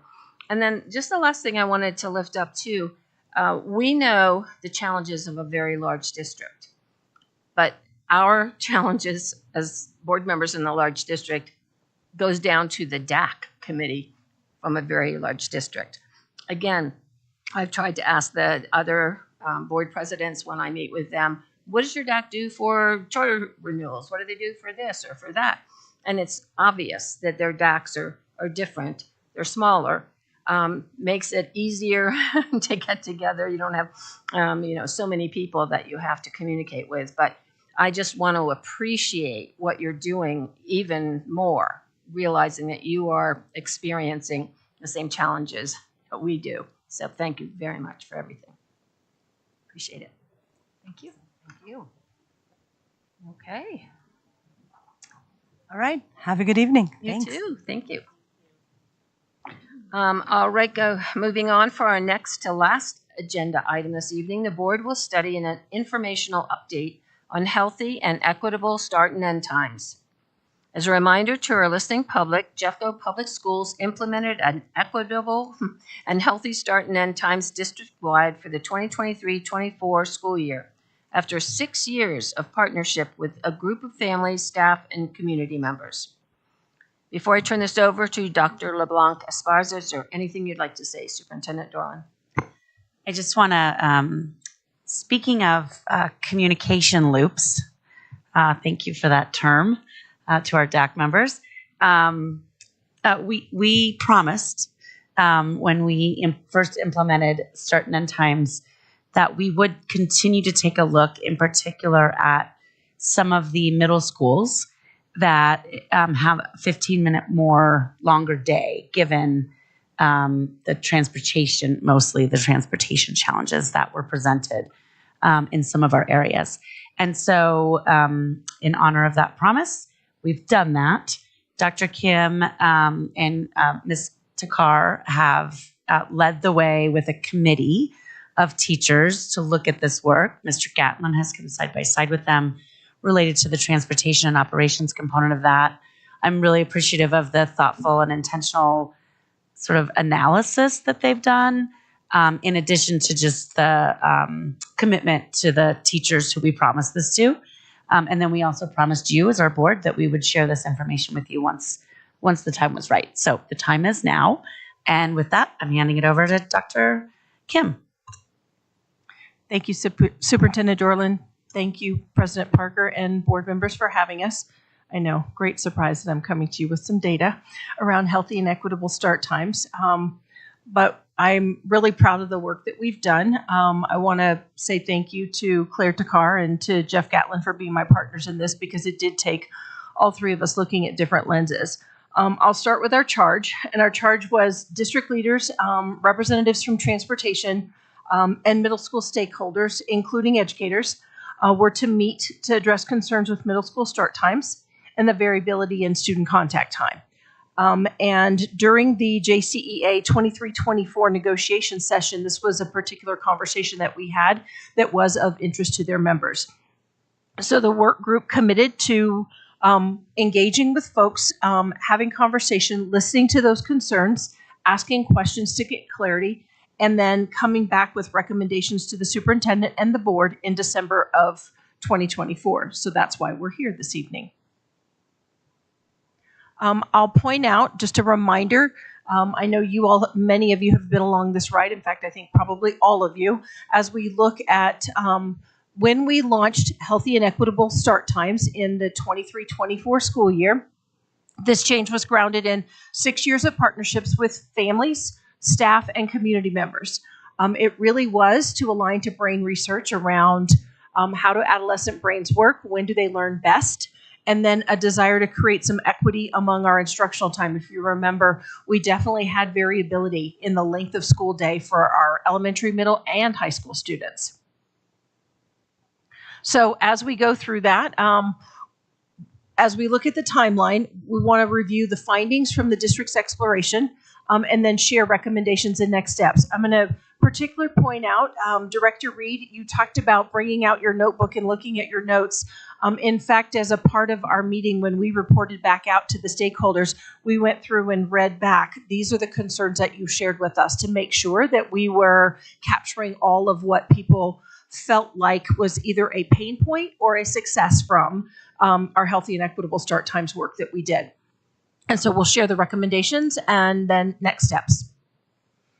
So you know the timeline from 16 to 18, community-led task force. 19 to 21, research and recommendations were gathered, collected, built around healthy and equitable start times. The decision-making during 2022, and then presently, implementation and our commitment to monitor and look at, is the change doing what we committed to doing? Are we seeing data that tells us that this is helping our students? So before the change, you can see 2 middle schools started after 8 a.m. The difference between the longest day and the shortest day at middle school was 24 minutes, and a 24-minute net increase over 172 school days is significant.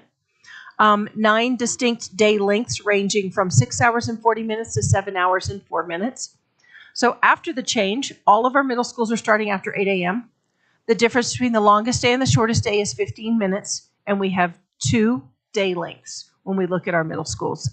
And that is really due to the distances that our buses have to travel and the switch between bus routes, and whether it's elementary to middle, middle to high, et cetera, back and forth. So we went back and grounded with the stakeholder group that chose to engage with us in the December of last year, 2023 survey results. If you remember, 54% of all Jeffco families and staff responded to the survey with an indication that they had adjusted to the new start time. They felt like, they may have had pain points in the beginning, but they were at a point where their family had adjusted. I think the biggest feedback we got in that, which Claire and I kind of laughed about, was please just don't change it again. We've adjusted, just let us be. 49% of Jeffco families with a middle school student agreed that they had adjusted to the new start time. And you can see some of the data broken out on the right around strongly agreeing, neither agreeing, disagree, or strongly disagree from elementary, middle, and high when we ask the question around, have you been able to successfully make an adjustment? So on November 5th, Claire, Jeff, myself, and Greg Avedikian met with a group of middle school stakeholders. In fact, we met with JCEA in our normal monthly meeting and asked Brooke Williams, our president, to suggest some middle school teachers who were interested in having this conversation. She suggested 3 teachers who had expressed interest. We invited all of those teachers to come to the table. Those teachers, along with 2 principals and the associate chief of schools, met with us to sit down and we simply opened up the conversation and asked about start times and end times. What's working? What's not? What are the challenges? What are the challenges through the lens of students? What are the challenges through the lens of staff? Families, what are you seeing and what are you feeling? The focus was really looking at start times, end times, and the variability of contact. That was really what we focused a considerable amount of our energy on. So in the feedback that they provided us, again, Paula from my notebook, as Claire helped me synthesize, we pulled the themes out. Theme 1 was our stakeholders perceive that staff and student outcomes have declined due to the new start times. Specifically, they offered that they believed that there was an increase in student fatigue, a decrease in student engagement, behavioral issues, challenges in balancing extracurricular and homework, potentially leading to kids being pulled out early to leave and or absences in that last period. When they spoke specifically about the impact on staff, they talked about increased rate of staff burnout, turnover, diminished staff culture due to the challenges of the new schedule, including the increased use of guest teachers. The second theme that they brought up were looking at the role of transportation and setting start times and end times, specifically asking us, is there anything you can do differently with transportation to modify our start times or end times? And really, the focus of the conversation was around the 5 middle schools in the southern part of our district that have a 7-hour and 15-minute day versus the rest of our middle schools throughout our district that have a 7-hour day. So that was part of the conversation. So as we looked at theme number 3, they wanted us to look at making all middle schools start earlier, start and end earlier. Obvious logic there. Shortening the school day for those 5 middle schools, or potentially rotating which middle schools experienced a 7-hour and 15-minute day. Now, what we did have to explain with the rotation of a 7-hour and 15-minute day is the reason for that 7 hours and 15-minute day really is the length and distance that our buses have to travel, the terrain in which they have to travel, and the switch back and forth between where the buses come from to serve our middle school families. So to simply move that to, say, the north doesn't make sense logistically and just simply doesn't work. And as we were able to explain that, that made a ton of sense to folks. So we moved on really focusing on the other 2 within theme 3. So what Claire and Jeff and I focused on was really digging into what data do we have to really explore all of the feedback that the educators gave us. What do we know about whether it's, are students really leaving? Are we experiencing more discipline? Are we seeing less engagement in students? Are they being less successful?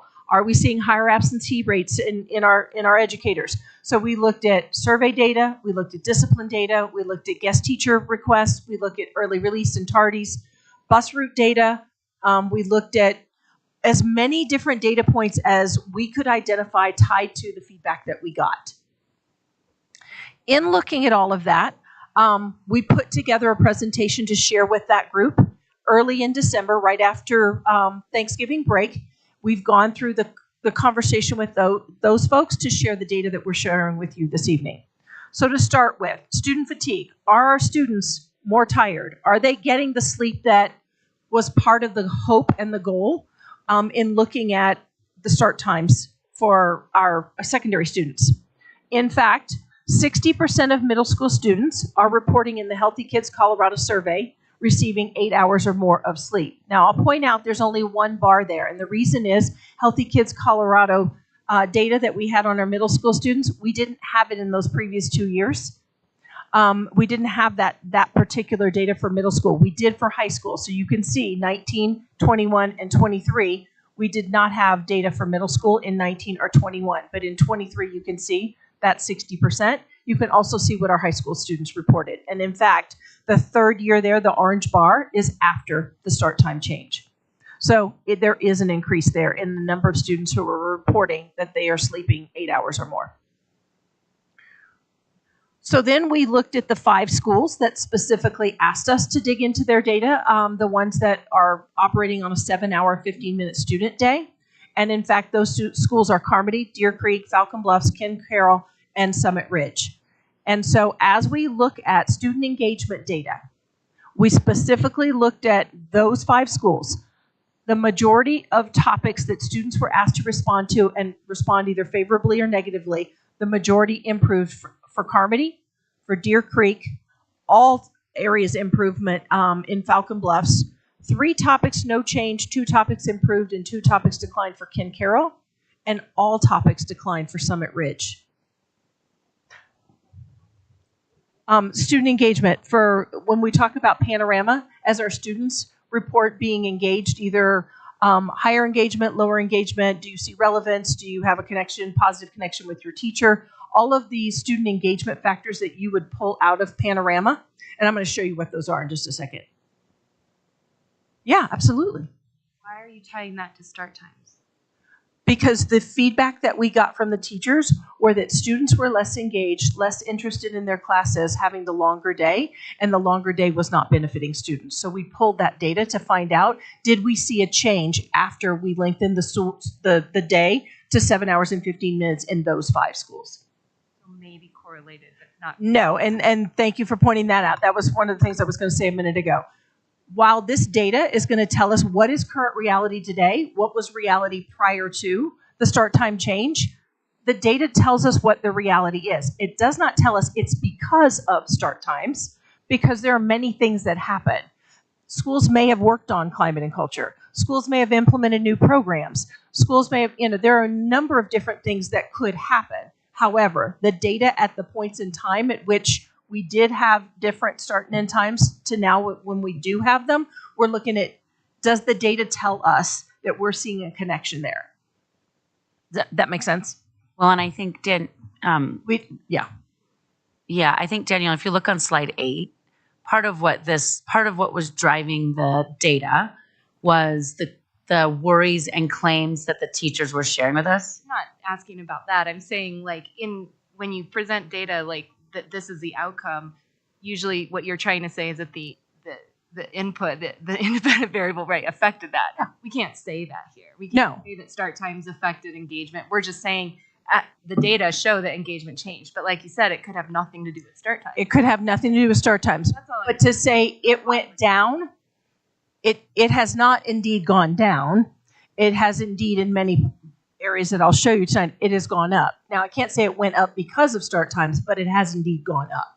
And it has not gone down. Now, we also talked about, honestly, we had a really good conversation with the teachers around, your experience is your experience. It is your reality. And it may feel that way. You asked us to pull the data, and this is what the data tells us, which is why we encourage them, if they want to come and engage in public comment and talk about why does this feel like this to me, we encourage them to do so. Absolutely.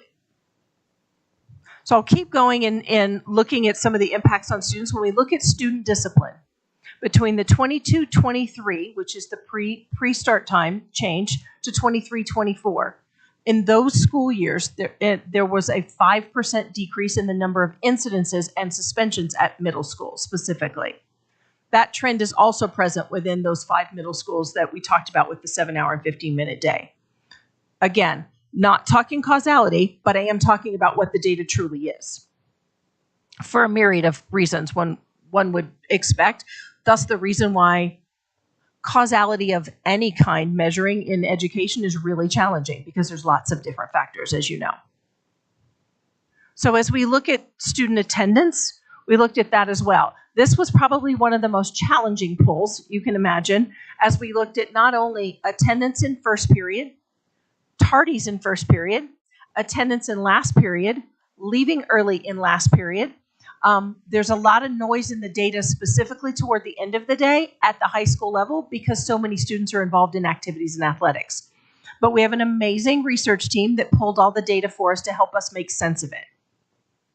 So what I'll show you here is the top 2 scales that you see are first period tardies. And I'm resisting the urge to walk to that board because the teacher in me can't stand it, but I'm going to sit here. When I look at the one on the left-hand side, as you look at that, you're looking at 2023, which was pre-start time change.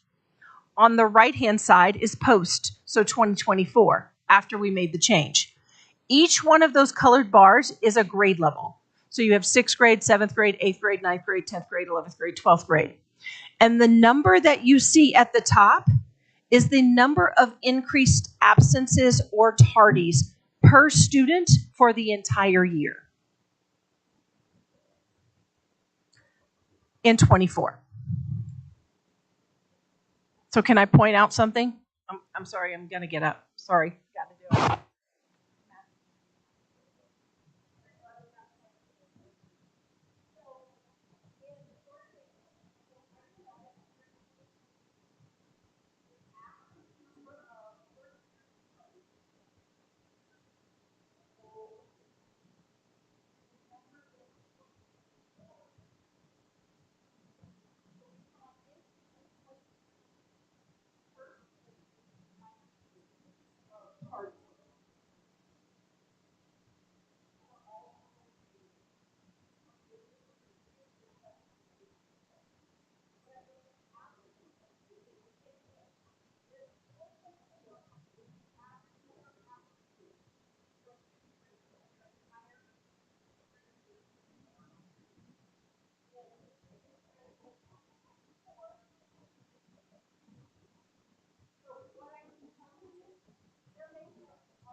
Is that just the schools in the little sample, or is this across the district?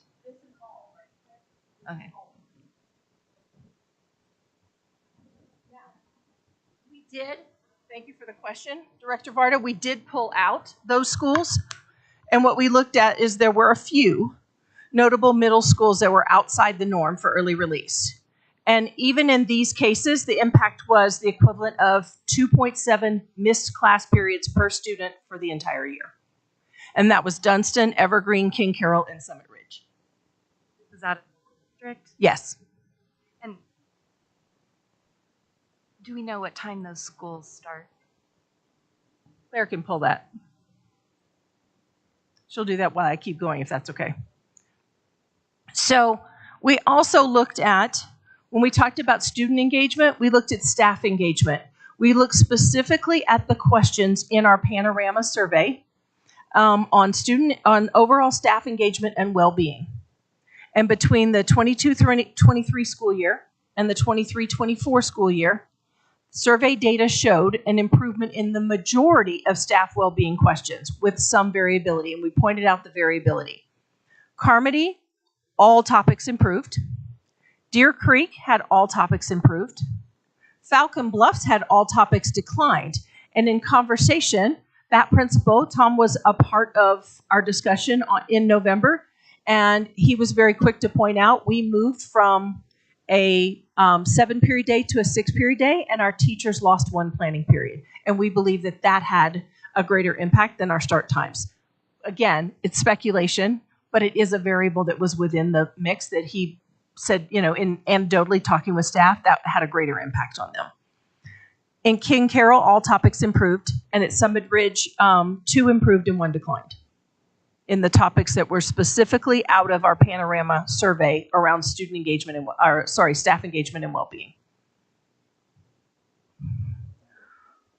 When we looked at the impact on staff attendance from the 22-23 to the 23-24 school year, the number of guest teacher requests decreased at all middle schools by 6% and by 9% at the 5 middle schools that have the longer days.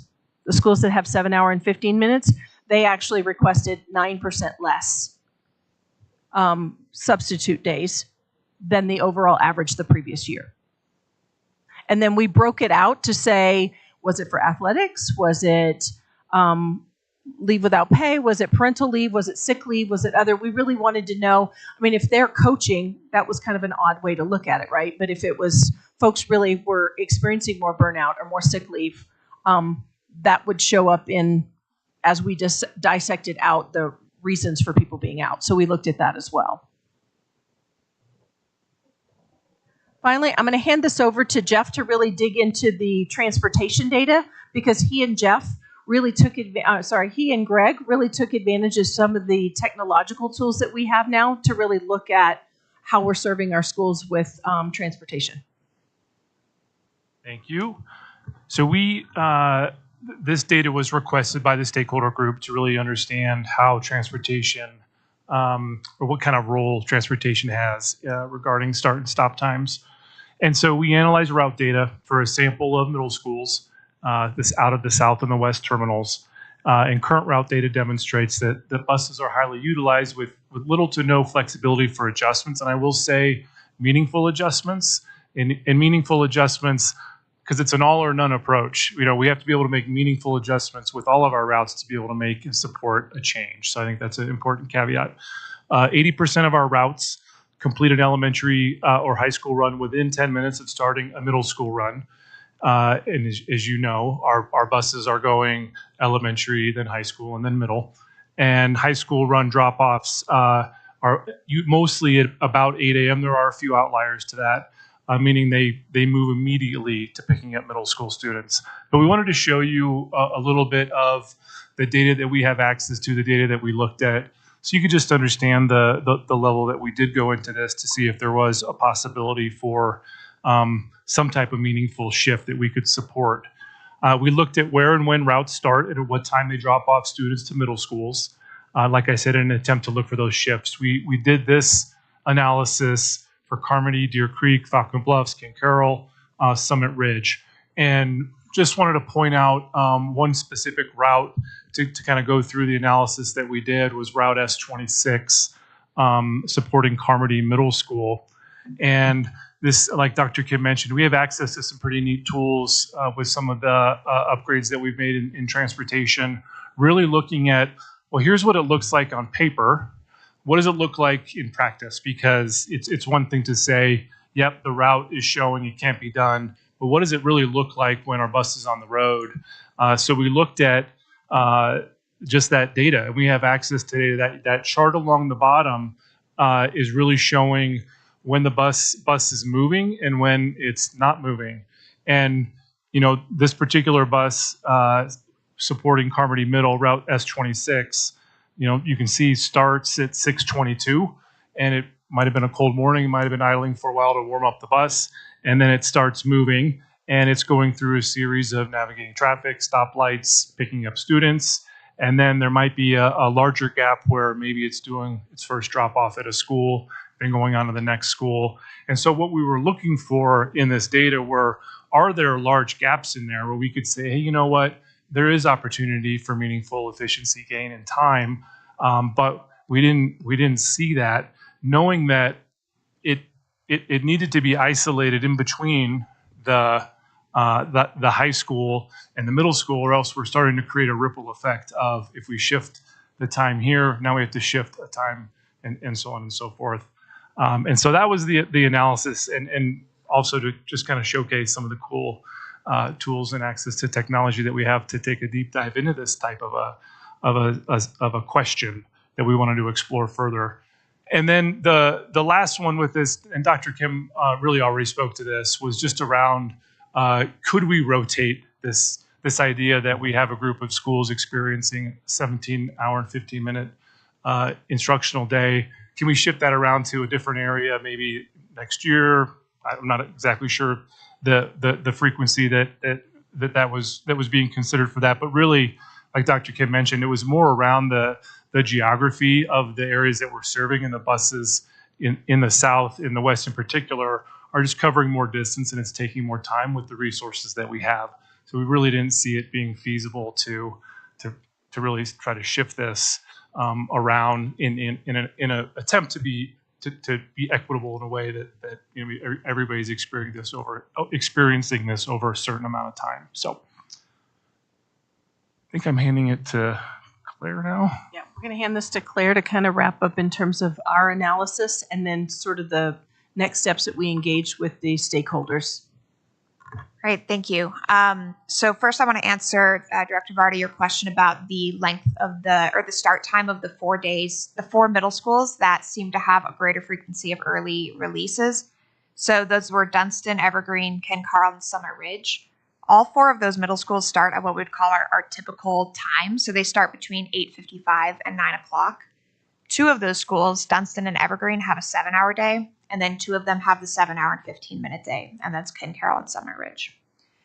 So getting to the analysis and findings, when we look across all of this data, we find that when we look at the data, we don't really see evidence that the change in start times caused any large-scale or system-wide negative impacts to middle school students or staff. And leaning on what Dr. Kim was sharing earlier, again, this is not, I know I just used the word caused colloquially, but statistically, we're not saying that start times is causing any improvements or causing any of this data. But when we look at these points in time, we don't see the types of declines that stakeholders might have thought we would see because of the shift in start times. We also see, due to the transportation data, that buses are highly utilized. There's very little downtime, and there's very little room to compress. And when we look at the routes and understand the limits on transportation, it is not possible to change the bus drop-off or pickup times at middle schools unless there's a really significant change in transportation staffing or operations. Do you want to do the recommendations? So our recommendation, large scale throughout the district, was to maintain our current start and end times. District staff, as we all came together, looked at all of this data. That said, we also acknowledge that a 7-hour and 15-minute day is a different day for the 5 schools that are experiencing that. And so we engaged in that conversation with them, and really we dug into what could be done to support those schools, recognizing that transportation is still very much set the way that it needs to be to work for the entire system. So part of the discussion, we invited all of the principals from those schools to come to our second meeting and really engage in the conversation. And what we said was, if you engage with your ALT and your OLT, and you all can do some problem solving with your schedule, and staff are willing to find ways to rotate through and cover that 15 minutes so that you can have a 7-hour day, we are absolutely supportive of you working together to solve that challenge. Whatever we can do to support you in that, we will gladly, provide that thought partnership and figure some of that out. We don't have resources to pay for staffing for that 15 minutes every day for the entire year for those 5 schools, but you have fairly large staffs and have the capability, should you choose to, figure out ways that folks can cover that 15 minutes so that you can make that a 7-hour day. They immediately began to problem solve and figure out, can part of it be at the beginning, part of it be at the end, so it isn't a 15-minute block. So they were very much engaged in that and said, if we can engage in that with our staff, that gives us something to work on. So that was our encouragement for them, and certainly offered for any of us to come out and sit down and have that thought partnership, and also encourage them to work with their community superintendents to see if they can come up with a creative solution that we would support them finding a way to get to that 7-hour day if they could. And now we'll open it up for questions. Thank you. Board directors, questions? Dr. Kenworth? I have just a couple. The first one is the focus group that you put together. Were there any non-employee family members involved in that? We didn't, because we had the survey data from all of our families from December of 23 in terms of what did they want? Did they want us to change it? Did they not? What we did here was the recommendation of staff who still felt there were very much pain points by students and themselves. And so those are the people that we brought to the table to have that conversation. We can go back out and do that at any point in time. And in fact, I think when we made the changes to start times, we committed to periodically to continue to look at it and say, is this still serving our students and our families and our staff the best way possible? And I would tell you that, in education, we're cyclical. So we're going to look at things over time to continue. If we have data or feedback that tells us we should, we will. I think including them in a second iteration or a third iteration might help you have some meeting makers or folks in the community. So it's not just district staff who are telling this story from a data standpoint, around us not changing or revising at this time, just so that there's community partners in that conversation, because I think the community perspective and having them feel a part of that process and that evaluation is really important. So I would just mention that might be a helpful thing to do kind of in the future. What are my other questions here? You talked to us about the topics that you pulled from Panorama data. And it's good to have that available in this instance. Does the 15-minute difference between those two groups of schools have any implications for teacher contract time specifically? I mean, I think that's what you were alluding to, that principals are talking about how they're going to address it, but I just want to know, are there contractual implications specifically? We had that specific conversation around, our contract is an 8-hour contracted day. Within that, there's a minimum amount of planning time that folks have. Certainly, there's a certain set amount of time that can be dedicated toward PLCs and meetings, and all of those are met within the 7-hour and 15-minute day schools. I think the pain point feels like I'm serving kids for 15 minutes longer, and my colleagues are getting 15 more minutes of planning time, PLC time, et cetera. And so, like I said, we acknowledge that one's experience is real. I mean, it absolutely is. And if we can problem solve some of that, certainly we want to empower ALTs and OLTs to do that. Great, thank you. I'm going to kind of build on that. So when we look at the data from the families, we see that the majority of our families are not adjusting well to the start times. It says 49% are, so that leaves us with 51% that are not.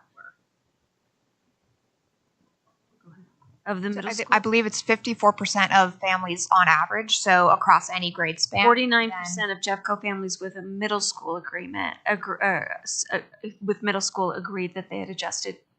So the majority of them are still struggling. And I'm wondering what, if anything, we can do to partner with community members for that. That is what I hear more than anything else. I really haven't heard from people saying that they felt like there were more discipline problems or kids weren't sleeping or anything like that. What I'm hearing is from families saying this just doesn't work with our family schedule. And middle school kids are kind of tricky because they're not really, you don't send them to daycare, but also they're not really ready to be on their own. So I'm wondering, is there anything that we can do to work with community partners or whoever? And are we reaching out and trying to figure out how to help these families? Can I add on to that before you answer? Because one of my questions was going to be in that same slide, the strongly agree from middle schools about the same, I'll have a line, as the strongly disagree. So do we have the ability to reach out to those strongly disagree families and say more? Yeah, I think we always have the ability to reach out and ask for folks to make meaning for us in terms of what is the lived experience that you have, and certainly can do that. I think that in discussion with Patrick's team, specifically around athletics and activities, I know he has worked to try to build strong partnerships with our community partners who offer extracurricular activities for kids in the community to try to align times. Certainly, it is challenging. I mean, I know that you all as a board made the commitment and the investment to ensure that our high school students still got the opportunities, even though it got dark earlier, to make sure that they had lighted facilities. And I think we talked about that earlier this year, that certainly there was an appreciation for that. At middle school, we don't have that, and they are out at approximately 4 o'clock. I know Superintendent Dorland has expressed a number of times that, if we could make it work with transportation, it would be nice to start a little bit earlier with middle school and end a little bit earlier. The challenge is the logistics and trying to make that happen. And if we ever got to a place where shortages of drivers wasn't an issue, I think we probably could have that conversation. I mean, I think it's a combination of shortage of drivers and infrastructure, vehicles. The other thing I would say is when we did this survey, we also asked families how comfortable they would be with multi-level being on a bus together. Because having done this very complicated work in 2 different districts, I think that's really the only solution to trying to get middle and high school closer together in time. It would probably extend the amount of time that some kids are on the bus, because they'd be dropping off high schoolers or dropping off middle schoolers and then going to their school, whatever, vice versa. And then if I remember correctly, I think our families were kind of split on that, although more comfortable with middle and high being together than elementary and middle. So we can go back to some of that data and look at it. And so we can think about ideas like, should we pilot that kind of model and see if there's any improvement? The other thing I would say around this childcare piece, when I had kids in middle school, they were getting out at 2:15. And I remember thinking as a parent, and this is just one parent, and I'll own that, I would much rather have my kids sleeping in and getting himself or herself to the bus a little bit later and being in school until 4 o'clock and not having as much time in the afternoon after school. It's just the way my family worked. And I also know, for every family that works better for, there's another family that the other works better for. Totally acknowledge that. So there's just a lot. And I know in my previous district in Adams 12, we worked really hard when we implemented this because it was the same kind of thing. You always have to have middle schools go last. There's just logistical reasons for that in a large system. The middle schools, we worked really hard with our SAE program to provide before school care because they started so late. And initially we had quite a few 6th graders taking advantage of it. We worked hard to get this provided, staffing it, organizing it, managing it. And by the 3rd month of school, no kids were coming. So I just know that's one district's experience. So, it's complicated. I'm curious, what is the ridership percentage for these schools? So we talk about busing and we talk about that, but how many of our students are actually riding the bus in these schools? I'd have to pull that as a total or percentage. I could get that to you. And I know that's complicated because just because they sign up for the bus doesn't mean they're riding it every day.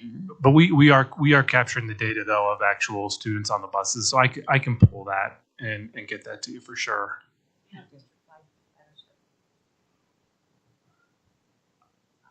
No, not off the top of my head. I wonder how that would be an interesting factor to me also here. I do know in part of the conversation, Greg on Jeff's team talked about the fact that there are a number of buses at least 3 of those middle schools. Now, what is a number? Probably at least 8 to 10, because part of what they asked was, we see some of our buses getting here 20 minutes before we let out, 3 or 4 of them. Yes, but you have 11, and that's not the case that all of them get there. That when we pull those 3 in, well, those 3 came from an elementary here. The others had to actually do a high school route, which made them get there right at the time. And so the complication of that really is I think President Parker, I think you used the analogy at one point that, when you pull out one thread, the whole tapestry starts to unravel, and that's genuinely what happens with the transportation sort of piece if we start to mess around with it a little bit. Yeah. Now, I'm just curious as to how many families in these positions, you look at that survey data, I'm curious how many of those families are also using the bus. Yeah. I am curious also, so you heard a lived experience that maybe the data didn't match, and obviously causation and correlation are very different things. What was their response when you went back to the stakeholder group? It was a good conversation. I think there was a disappointment of like, oh, it really, and it doesn't match, but it feels like, and they engaged in the conversation, but I think they were very quick. Most of them were very quick to shift to, well, if we could change to that 7-hour day, that would help a lot. Let's start thinking about how we could do that. And principals were talking to each other about their schedules. The teachers were chiming in, this is what we've started talking about, how we could do that. So I would say it moved to a more productive conversation pretty quickly by the majority of the room going, okay, I'm going to go back and we're going to try to see if we can engage ALT and have that conversation. Overall, what they asked was, please don't communicate this. Let us do it. Let us talk it through because we want to bring our teams together and do this and help them understand. Can we use the data so that we can walk through that with folks and be productive with it? So they would have liked to have us be able to change it for them. And they also acknowledged that the data did tell us something different than what they were maybe assuming was the reality.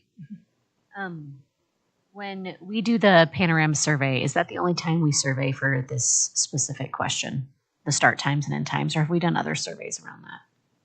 We've done specific surveys to start and end times. Last year, the last time we did a full scale one was last December of families and staff. I vaguely remember that one. Yeah, and there were just under 10,000 people that responded to that one. The first one we did was when we first started doing this work, and there was 22,000, 23,000 people that responded. Then when we asked again, like I said, we got just under 10,000. We haven't asked full scale in terms of start and end times. We have continued to ask within Panorama engagement questions. And are you getting Healthy Kids Colorado around getting enough sleep and some of those? So we pulled data from a number of different surveys to say, what do we know about a student's lived experience with that? Some of those get asked annually. Some of those are every other year, like Healthy Kids Colorado versus Panorama, we ask every year. Yeah, I'm really sensitive to the fact that 10,000 feels really, it's great and it feels low. Okay. Thank you so much. It's really interesting to see the data. I have some questions. I would be interested in the data split by those middle schools that start at 9 a.m. and those that start earlier. The thing that I hear consistently is that 9 a.m. is so late.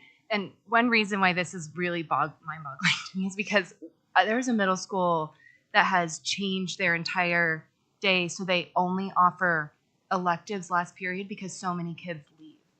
And this is like because the impact of them starting at 9 and getting out at 4 and having so many early releases is that they can't have classes other than electives last period. So this doesn't align at all with like the things I'm hearing. And I mean, the people I've heard from are definitely more than an N of 10, like in even in one group. So I'm just saying like, but where I am up in my area, I think all the middle schools start at 9. When this first happened, there was a spreadsheet, I can't find it today, that just showed us all the start and end times. It was like when it was first done, all the newspapers published that. That's how I would find it. Now everything says go to School Finder. So you have to look them up one by one. So I would love, as a board to get the spreadsheet again of who's starting at 9 and 4. The reason I drive 5 middle schoolers to school is because all their parents have to be at work.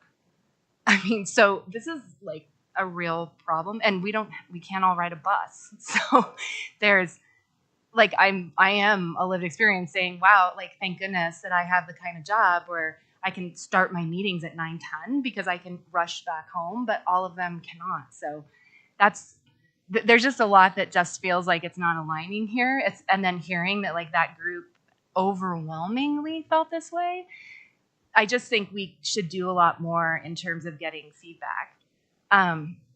Also, I just wanted to point out that there's also just a disparity here around income, because we know that kids who are in lower income areas have less access to after school activities, organized activities, and things like that. So this is also impacting people disproportionately across all kinds of our other factors. So, whether they have something to go to or not when these times are flexed like this.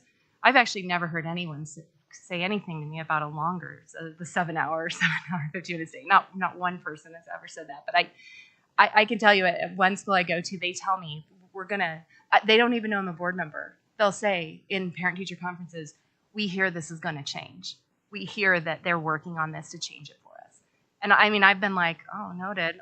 They don't even know that who I am. So it's a conversation. But I'll just end with this, like, the reason that this data presentation is really actually bothering me. So let's imagine that this presentation, the topic was increasing teacher pay.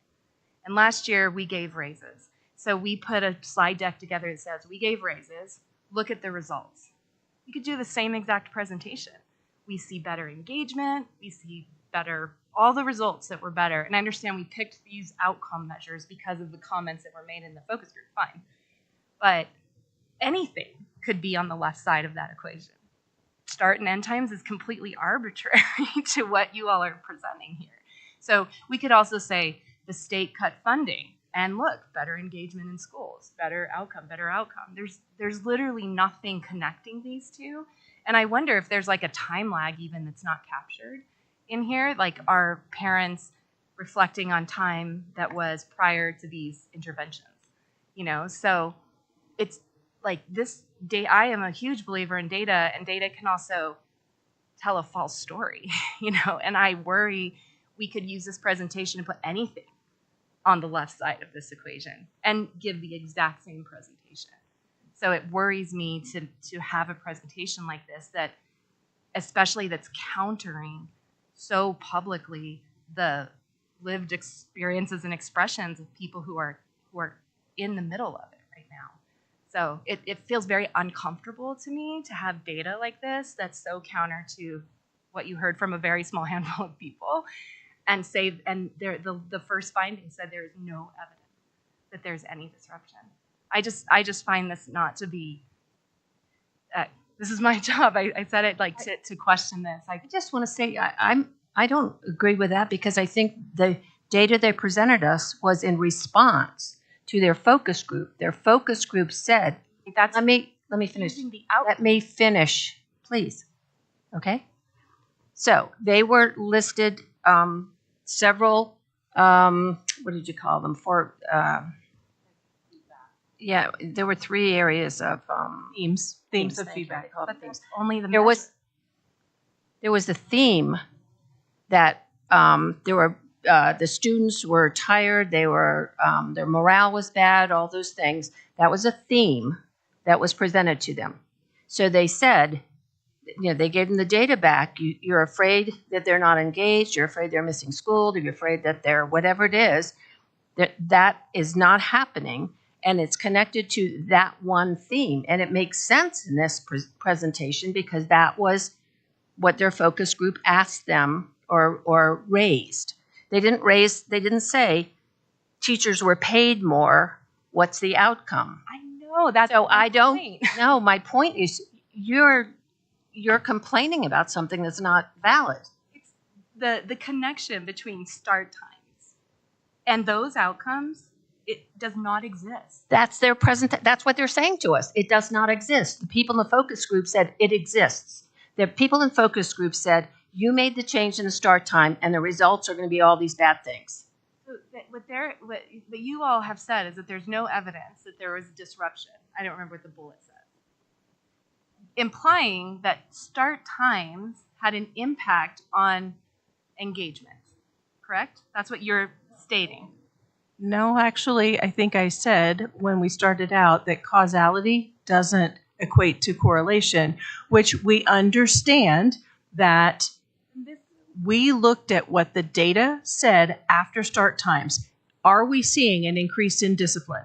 Are we seeing an increase in absenteeism? Are we seeing a decrease in student engagement? The answer is no, we're not. I didn't say it's because of start times. In fact, I said we can't say it's because of start times, but I can look at the data and I can say this is what the data tells us. We completely disagree on this, and I'm looking at it from a validity and reliability question of the data being presented this way, and I don't find that it's credible in this narrative, because you could turn this into any narrative we wanted. This could be manipulated into any story we wanted in this district right now, and that would be. As a statistician, I respectfully disagree. Yeah. Okay, so thank you for making that point. I would like to say a couple of things. I agree with the people who would like to see more input from parents, because I think most of my complaints came from parents. Early on, it was teachers who were worried about things, but then once it happened, I heard from parents. And I think, and one of the complaints I have, not a complaint, but a comment on this presentation is that parents wouldn't like it, okay? Because parents are not saying the things that the staff said. The parents would say, I can't miss work. It's late this. So question. We can go back and do another survey. It's been a year. We can ask again with some of the same questions, because we do have baseline data now. Right, thanks. And I also think that middle schools are just so different, and especially since several of them are in my district. It's the difference between the 6 period and 7 period, the schools, especially if you change it on them. So I'm not surprised that staff had a lot of, agitation over that. But I'd like to say that in respect to addressing all those schools that are still 7 hours and 15 minutes, if you take Summit Ridge and Dakota Ridge, if we could combine bus schedules that way, because they're right next door to each other. They just, around the half a block. If somehow we could get those students all on the same bus, then maybe we could eliminate that extra 15 minutes for Summit Ridge, possibly. I think we also have to look at, do the kids who are going to Summit Ridge on the bus are the same areas that they're going to pick up kids for Dakota Ridge, as to whether those can be the same buses. Yeah, obviously there's that. But it just, we have several schools down the south that really are close together. So it could help. But anyway, thank you very much for this presentation. Sure, yeah. What I'm thinking I'm going to follow up with these guys on. So 2 things I hear us following up on. One is consideration of another survey of parents. And we need some time to think about, what does that mean? Is it just middle school? Is it K-12? So we'll do some work with that and get back to the board. Is that a thumbs up from board members? Okay, so some parent perspective. And then the second thing is maybe resurfacing this idea of a combination bus, for lack of a better way to say it, multi-level busing. And could that somehow get our middle and high schools closer together, and therefore allow our middle schools to start a little bit earlier? And maybe the interest in that sort of comes out of this survey, depending upon what the survey says. And I mean, I do hear from parents, they hate the 9 o'clock start. And I think the only solution is really trying to combine some kiddos, and I don't even know what that looks like. So those are the 2 things that if I'm synthesizing that correctly. Can I add one note to that? Mm-hmm. I think in the combo bus idea, it would be fascinating to see the ridership numbers. That's a third thing. So that might be a third thing, but typically, as students turn 16, a lot of them will drive themselves. And so I wonder if It's a smaller percentage of high schoolers on some of those buses, so just food for thought. Okay, thank you. And now for the last item on our agenda this evening, the board will receive a preview of the December 19th consent agenda.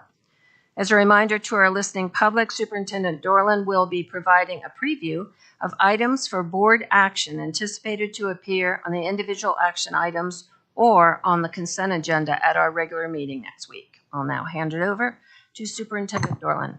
Great, thank you, Mary, and thanks to Lisa Relu, who puts this together for us and keeps us organized. Just so board members are aware, we have included both the preview of consent agenda items for next week, which I'll go over in a minute. And then Mary asked earlier this week on behalf of the board, could I also preview for you some upcoming agendas? I think one of the things that's happening is board members are asking, oh, can we study this? Or this is of interest to us. And then we're scheduling it in, but it might not be for a couple of months, or it might not be till this monitoring report. So Mary requested that maybe we could look at that so board members could make sure their requests, they see where their requests for topics are falling. So it'll be a little bit longer than normal, but next week we have on your consent agenda item, materials will be ready this Friday for you. The approval of the DAC mid-year appointment recommendations. In your executive content this week on this agenda item that we're talking about right now, that we're in right now, you have some information there if you want to begin to study that. And you heard about that process from the DAC, and I'm really grateful that they've leaned into thinking about that process of appointment recommendations for the board to consider. You'll have the approval of your 2025 legislative agenda. I have a to-do to follow up with Mary on my list around the comments that Director Kenworthy made and some agreement from board members. So we'll follow up and revise accordingly and get that uploaded. It is contemplated that you will approve the superintendent contract next week. The supplemental funds notification for December 2024, which is a regular sort of grants and other things. And you can see some of the details there in the two tables. You have a project for Wheat Ridge High School, which is their phase 2 work, which will be happening this summer. And the information about what that phase 2 includes will be also presented during a working session before your consent item. So we will be highlighting some of what's in phase 2 for you. There'll also be some detail on the agenda item on consent, and that you'll see the budget there and the funding sources, the 2018 CIP. And this is a contract that you'll be approving for the work to begin. Another project, the Alameda International Gym HVAC improvements. When Alameda went through its improvements before, the gym was not included in what was done with the HVAC and the air conditioning, and the gym was very hot and has been hot. So they're updating that, and you'll see that's another contract for you to approve. And then you'll see next, we're talking about your preview of board agenda items. So in January, during your study session, you'll, similar to tonight with JESPA, you will have JCEA joining to do their annual presentation for the board. You'll look at the revised budget. You saw the first quarter tonight. January will be revised budget, mid-year and revised budget. Medical benefits contract will be part of your study session. So you'll learn about that. And then the ERP contract and the Arvada Aquatic Center IGA is another piece that you'll be studying. By the way, I reserve the right that some of these things may shift a little bit, because some of these things, as I'm reading them out loud, I'm remembering that they're dependent upon some other moving parts. So what did I say? You said it right. It's just. Oh, okay. Yeah, so some of these things are obviously going to change, including typos. In the regular meeting in January, you'll have an executive session, a legislative update. Jeffco Student Leadership Board will be coming, our favorite thing ever. The ACFR will be presented to you in January, and you're going to also be learning about the Narcan awareness and a Colorado statute for that. You have a second special study session on January 17th, where you'll be getting monitoring report 3.2 which is around the curriculum decisions being reflective of students' abilities, socioeconomics, ethnicities, race, religions, sexual orientations, and gender identities, and 3.4, which has to do with respect for families and employees in those same categories. Monitoring report 1.1, we'll do an update there around academic growth and a body of evidence that includes classroom and summative assessments. In February, we'll have a study session and again, the monthly legislative update, given that it's legislation season. The Jeffco negotiations team will be coming and talking to you about the bargaining process and the district's interests at the bargaining table. There'll be a boundary study follow-up related to the Jefferson articulation area and the secondary ELA curriculum adoption, which is exciting. And we'll have monitoring report 1.4. At the regular meeting in February, there'll be a dedicated public comment for negotiations, as we talked about before and shared with JESPA. ERP contract part 2, high school reimagined update, and another DAC dialogue. In March, again, you'll have your legislative update. We'll begin budget development for fiscal year 26. We will be talking about the strategic capital master plan and the process to develop that. And we will have an update on SAE programs. So you'll be able to study that. Good example of why it's fun to review these, so you guys just know what's coming. And then in the regular meeting, we'll again have the dedicated public comment for the purpose of negotiations for our association partners. The Q2 financial report will come your way, and you will be able to engage with your board committee TD pack. So we decided to stop there because after that it might change quite a bit, but Lisa's going to add in. Just one thing, we had initially added an additional session with when you approved your board calendar for March 7th. We believe we will not need that session, so we will be canceling that so you can make more time for your school visits. We'll be amending the calendar likely in January. Just wanted to give you a heads up about that. And I also want to say that we're going to have a board retreat February 21st, and that's another opportunity for us to review the agendas that are coming up and for us all to make any changes and add additions and so forth. So we've made changes over the years in the agenda setting process. When we first got on the board, we had 2 members of the board sit in on monthly agenda settings. And we got away from that. We're now doing it in board retreats so that everybody can be there for the whole discussion. And that does mean that we go longer between the board all getting together to talk about it. We just have 2 retreats a year. So therefore, we need the ability for board members to express their interest. And I think we've done that, like tonight, throughout the session. Yeah, and if this is helpful for the board for me to go both review your upcoming consent agenda and that to alert you to those things that'll be loaded in Friday's packet, and then also preview a couple months ahead of your upcoming agendas, just so if you're wondering when am I going to be able to learn more about this or when was this coming to the board, at least it's highlighted for you each month during the study session when I do this review.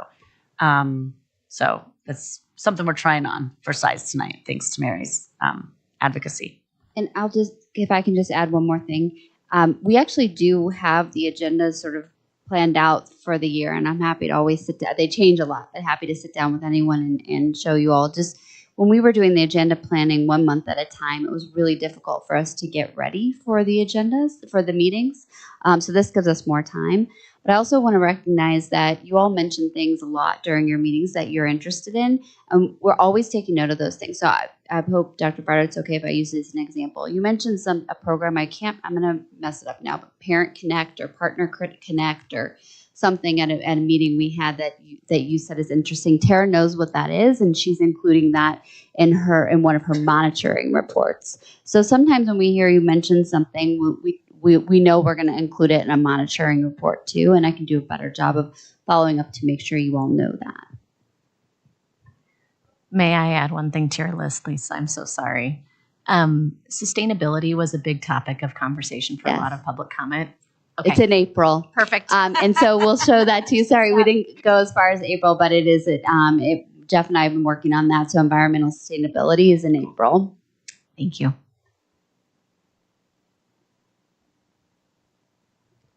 All right. Well, that ends the consent agenda discussion. And now, is there a motion for the Board of Education to convene an executive session under CRS 24-6-402 4FI to discuss a personnel matter, specifically the superintendent contract? I move to convene an executive session under CRS 24-6-402 4FI to discuss a personnel matter, specifically the superintendent contract.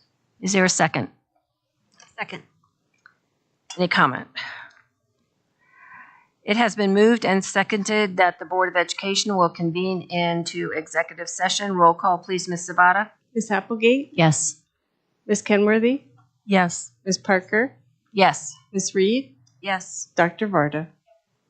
And that has been approved. So the board will now convene in an executive session, which is closed to the general public. The Board of Education will reconvene in open session approximately 9:45 to adjourn the meeting. Please end the live stream.